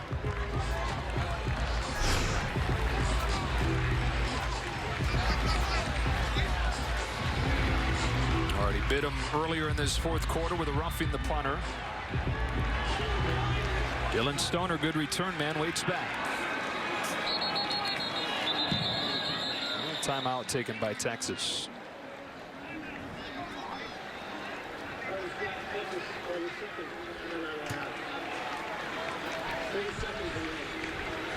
So minute 22 to go with that timeout. Spencer Sanders sitting there waiting for his opportunity. You've got a kicker in Alex Hill who has a good leg. Keep in mind, as they get ready to start that drive, his range, they think, to about 53. So they need to get to the 36 for that. And in this conference, these are the moments that define you as a quarterback. So much offense, so many points time and again. And you can think of big moments of Jalen Hurts, the stretch run of last year, big moments of Baker Mayfield, big moments, right, of so many of the prominent quarterbacks, Sam Ehlinger, that you're playing against on the other side. If you're Spencer, you are telling yourself right now, this is where I make my mark. This is my moment in time to take advantage of this incredible opportunity. And with, you know, roughly 75 seconds, there should be time to do it. Going to set up the return as Buchevsky sends away a good one. He's had his best day of the year. Stoner from the 16. Out of bounds at the 21. The table's set with 1:13 and no timeouts. For the redshirt sophomore out of Denton, Ryan. It was the Texas High School Player of the Year. He won so many games, won a bunch of championships. Could have gone anywhere. Ohio State, Texas A&M, Penn State all offered him. But he decided to stick with Oklahoma State when Oklahoma State stuck with him through a knee injury. That here he is with 1:13 to go, trying to lead his team back. And you got to take completions. I think you're going to see some soft zone from Texas. It's what they're showing here pre-snap. You got to ask your guys up front to give you an extra beat. But finding completions, especially down here, critical. Already a career day for him. 338 yards and 4 touchdowns. There is one of those completions to Landon Wolf, but he stays in bounds, and the clock keeps on running. It's a gain of 7. A minute to go. He steps up. He's got room to run. Directing traffic downfield. Across his body and caught. He's been the man all day. No bigger plays than that one right there for Tylan Wallace. A gain of 21 to the 47. Too much time. You're taking too much time right here. Only a 3-man rush. Time to throw. Lets it fly. Caught again. It's Stoner inside the 30. They're within field goal range on a gain of 28. Got a play called. Every second is precious here, but what a delivery. From the 25, Sanders looking short side. He's got Stoner again, and out of bounds with 25 seconds. This is how you respond. A 3-man rush, you buy some time, you extend the play. 3-man rush, you anticipate and throw just a rocket shot, and now you still got to be so careful with the ball. Unbeaten season on the line for Oklahoma State. Sanders steps up and gets hit, and he's shy of the first down. Clock keeps on running, down to 15 seconds. They're going to spike it. And now it's 4th down. It's a killer. 10 seconds left. That's the advantage of the NFL, right? Where Sean McVay is in Jared Goff's helmet. You don't have that in college football, but I guarantee you it would have been, you know, don't take a sack, throw the ball away. Just a reminder before that play. But what a tremendous job to put them at least in field goal range and give them an opportunity to play an extra period. With Alex Hale, sophomore in his first year as a starter. Yeah, Tom Herman's going to use that last time. I'll give him a chance to think about it a little bit more. Hill's been so good. He's been a wonderful surprise for this team, who lost 3-year starter Matt Amendola. 10 for 11 this season. They'll try to tie it here. They had it rolling prior to this play. Yeah, and this is one of those situations that if you got a clear lane and you know you can get that first down and the clock stops, fine. But in that situation, tremendous effort by Texas defensively, eyes on the quarterback. And I would have loved a shot to Tylan Wallace, right? Just some shot to the end zone. If you could have avoided running it there, but valuable lessons that, well, they don't come any better than through experience, Joe. A teachable moment, and you sure hope if you're Mike Gundy and crew, you see this go through the uprights. I mean, this game is deserving, is it not, of the 3rd overtime for Sam Ehlinger and the Longhorns? It's a 34-yard attempt for the native of Australia.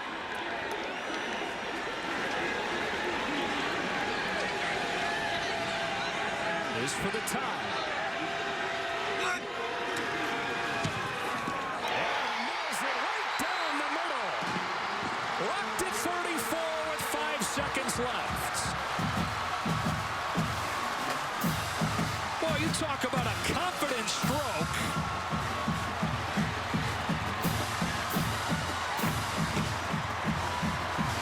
What'd you say? High intensity, low blood pressure? He's got it too, doesn't he? And in Minnesota, they're like, oh, if we could only make a PAT. He loves it. Sanders leads the drive. They had just a minute 13. They marched down the field with a couple of big completions that tied the game at 34. 7 plays, 63 yards on that drive. It goes a minute 8. They did it with no timeouts, and we're on the verge of OT. Don't you feel like if this is a 12-round fight, like who do you feel good about going into the late rounds? Man. I mean, both of them have just landed haymakers. Ehlinger makes a huge play on 4th down. The redshirt sophomore Sanders making his 13th start. He's got to drive it down with no timeouts. Looking at a 3-man rush, just throws a dart, scrambles, keeps plays alive.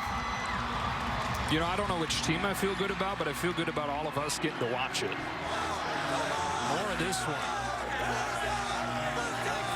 Well, if you're Oklahoma State, you're not taking anything for granted here. Remember, Deshaun Jamison, a 100-yard kick return touchdown earlier in this half.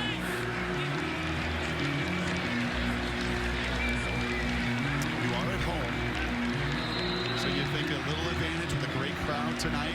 But Texas has been in this moment. Will play their 3rd overtime game of the season. Spencer Lincoln's first. They bounce it, keep it out of Jamison's hands. Roschon Johnson running to the left and out of bounds to send it officially into overtime for the 3rd time this season for the Longhorns. First trip into OT.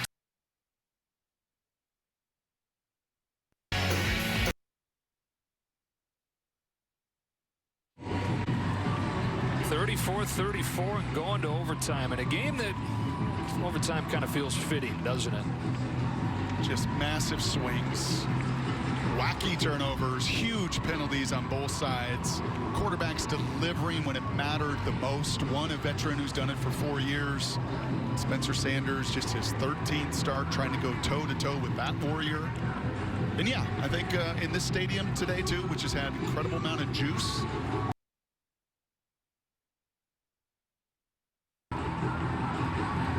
Sam Ehlinger, those numbers not going to jump off of the page, but as he's done so many times in his career, made the plays in Texas.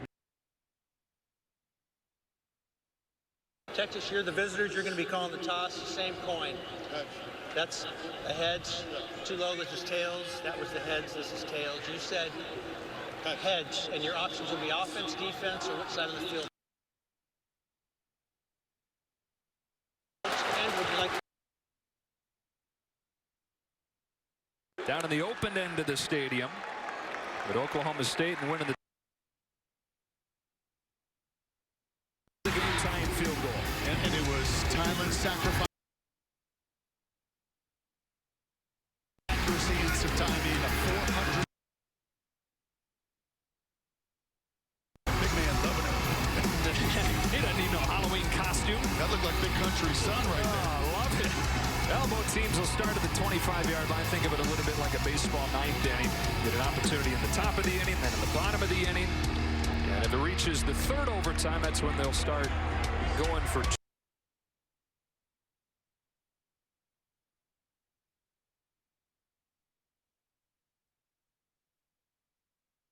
Ehlinger hands it off, and Bijan Robinson gets cut down in a gain of 2. Cowboys today, even with all sorts of moving parts defensively, has been phenomenal.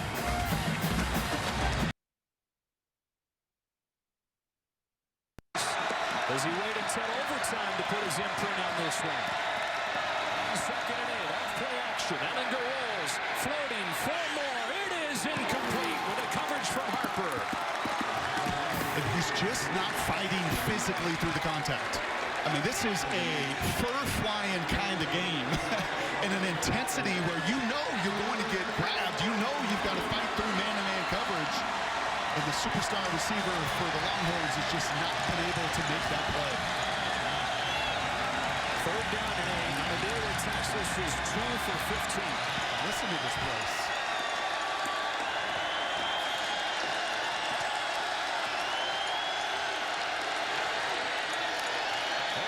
State brings pressure. Ellinger floats into it. There's more. Pass interference is called. No question that time. One-on-one against Harper, and this time he brought him down. And this will extend the drive. And Ellinger knows the pressure is coming. And I told you about fighting through the hand fighting and the contact and everything else. Defense number 13, 15-yard penalty and an automatic first down. Ooh. And his ankles click together. Yes, there is some contact, but once again, a monumental call, Joe. And I know there was some contact, but it sure looked like his feet tripped himself up. Yeah. First possession of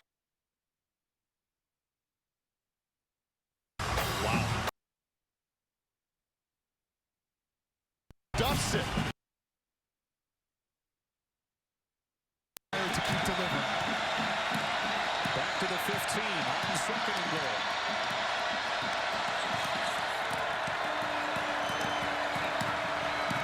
Five to choose from for Sam Ellinger. Scans the field, lets it fly, end zone, touchdown! There he is, Joshua Moore, first catch of the day, comes in.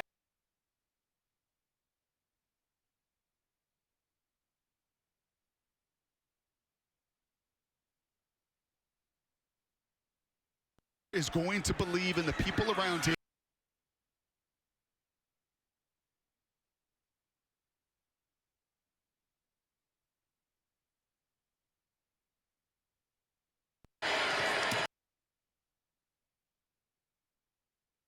All of last season, so worked hard behind the scenes. He was their best scout team player. Said that he learned to never take it for granted again. He cried every Saturday last fall as you watched Texas take the field, and he had to watch from the sideline. That has been a different guy coming back. This is what set it up. Pass interference as they looked for more. Oklahoma State fans have a pretty good argument that that was maybe incidental. The call stands. And a couple of plays later, Moore is in the end zone. I mean, it is so hard, in fairness to that back judge, when you see, a body like that, contact and as physical as this game has been, but it sure looked like his own feet tripped him up. Didn't matter, had to come back and deliver on that seam route amongst contact, and he does, and he makes the biggest play yet for the Longhorns. Pressure back on Spencer Sanders, who's been good in these situations so far today. Chuba Hubbard. You can say the same about that play that you can say pretty much all day. Looking for something and just unable to find it. And there are so many Longhorns committed to him. Ojimo with the tackle. Career low, 2.8 yards per carry. Handed off to Brown on the draw. L.B. Brown with a burst for a first down inside the 15. I think Texas has got to learn to not take a breath when Chuba comes off the field, because this number 0 is just as devastating.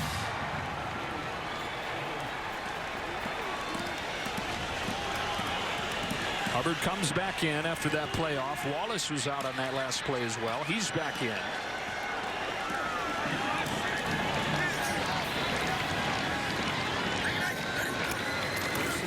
Fake to Hubbard. Sanders rolling, throwing.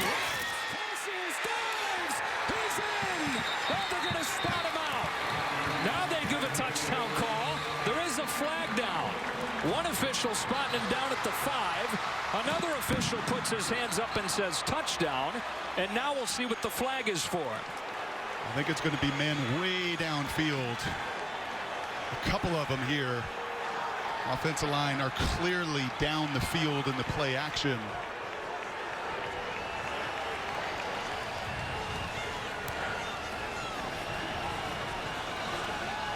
I don't remember a game that has had as many significant penalties as this one. Both on the offense. An eligible receiver, offense. The tight end was covered up. That penalty declined. An eligible player downfield, number 73. 5-yard penalty. Still first down. So instead of a touchdown, penalty will move him back to the 20. And my man, I think, was hoping to get the ball. You couldn't see the lineman downfield here. 73 is the call. I think he's looking for the flat route. Oh, man.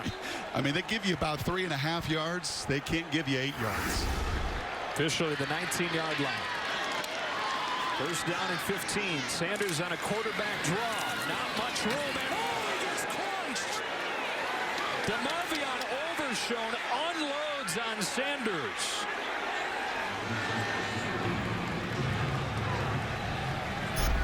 As did Osai coming in as well.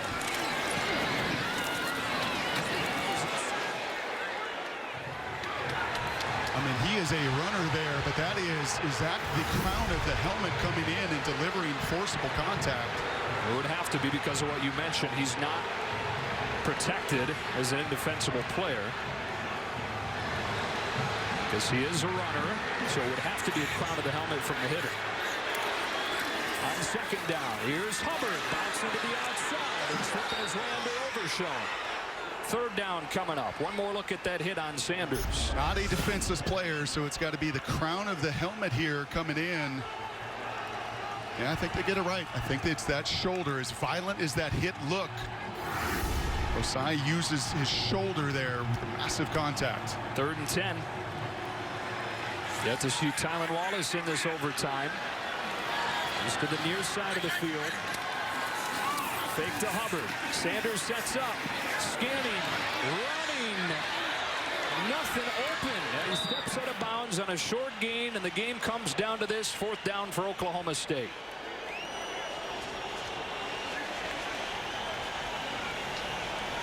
They need the 4-yard line for a first down.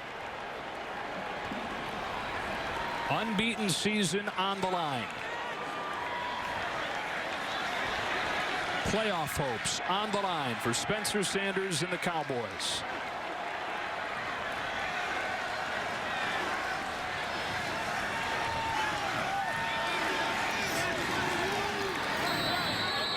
Timeout taken by Texas. Tom Herman's team looking for one more stop as they look for their first top 10 road win in 10 years and what would be a huge win. Not just in a vacuum, but when you're thinking about the bigger picture of the Tom Herman era, and what they're doing this season. A little blood drawn there on Sanders. Texas desperate for a win like this. Just a monumental.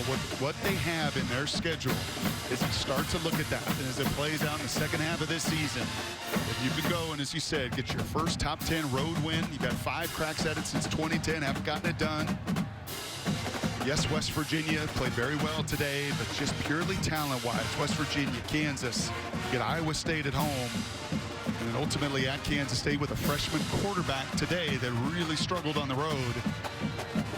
You could start to write that script a little bit differently coming off the bye week if you can find a way to finish and close out right here. We could go against Baylor. Really felt like they turned the toughness of their team. Now it's about mental toughness and execution as much as anything. 4th down and 8.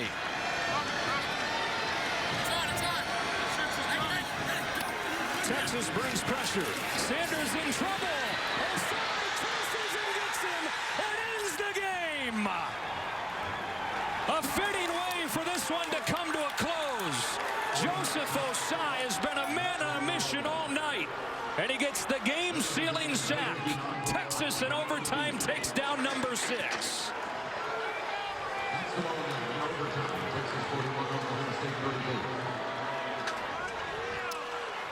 My, oh my, Mr. Osai, you could argue, along with Tylan Wallace and Sam Ehlinger, was the most impactful player on this field tonight. He just never, ever quits. Just like number 11, the leader on offense, the leader on defense, relentless in his sack. And I love the call. Chris Ash been pretty patient today, right? Lots of zone coverage. And this time he brings the house, and just look at the effort of Joseph Osai. Spencer Sanders, tremendous athlete, but you can't outrun 46. Wow. 5th sack of the day for the Longhorns. Osai, 12 tackles, 3 of those 5 sacks, 7 tackles for loss. He also forced a fumble. He recovered a fumble. And he helps Texas pull off their first top 10 road win in a decade. I watched Aaron Donald 6-7 years ago dominate a college game. I don't know if I've seen a defensive player since put his imprints on this game, and Tom Herman loves it. He knows the magnitude of a win in this building. Everything up against him. All of the challenges. Didn't play real pretty offensively, but when it mattered, your best. The 2020 Hyundai Santa Fe, featuring Safe Exit Assist. Not available on the Passport. Pretty much every game they play comes down to the wire. Their third overtime game. Coming right side, cuts it inside. Barber, touchdown TCU. They took down number 5 Nebraska. It was a make-or-break game, it felt like, this season for Texas. But they're not playing with huge urgency here. A minute and a half to go, first half. With 2 timeouts, and the ball comes out on the exchange. Baylor's got it.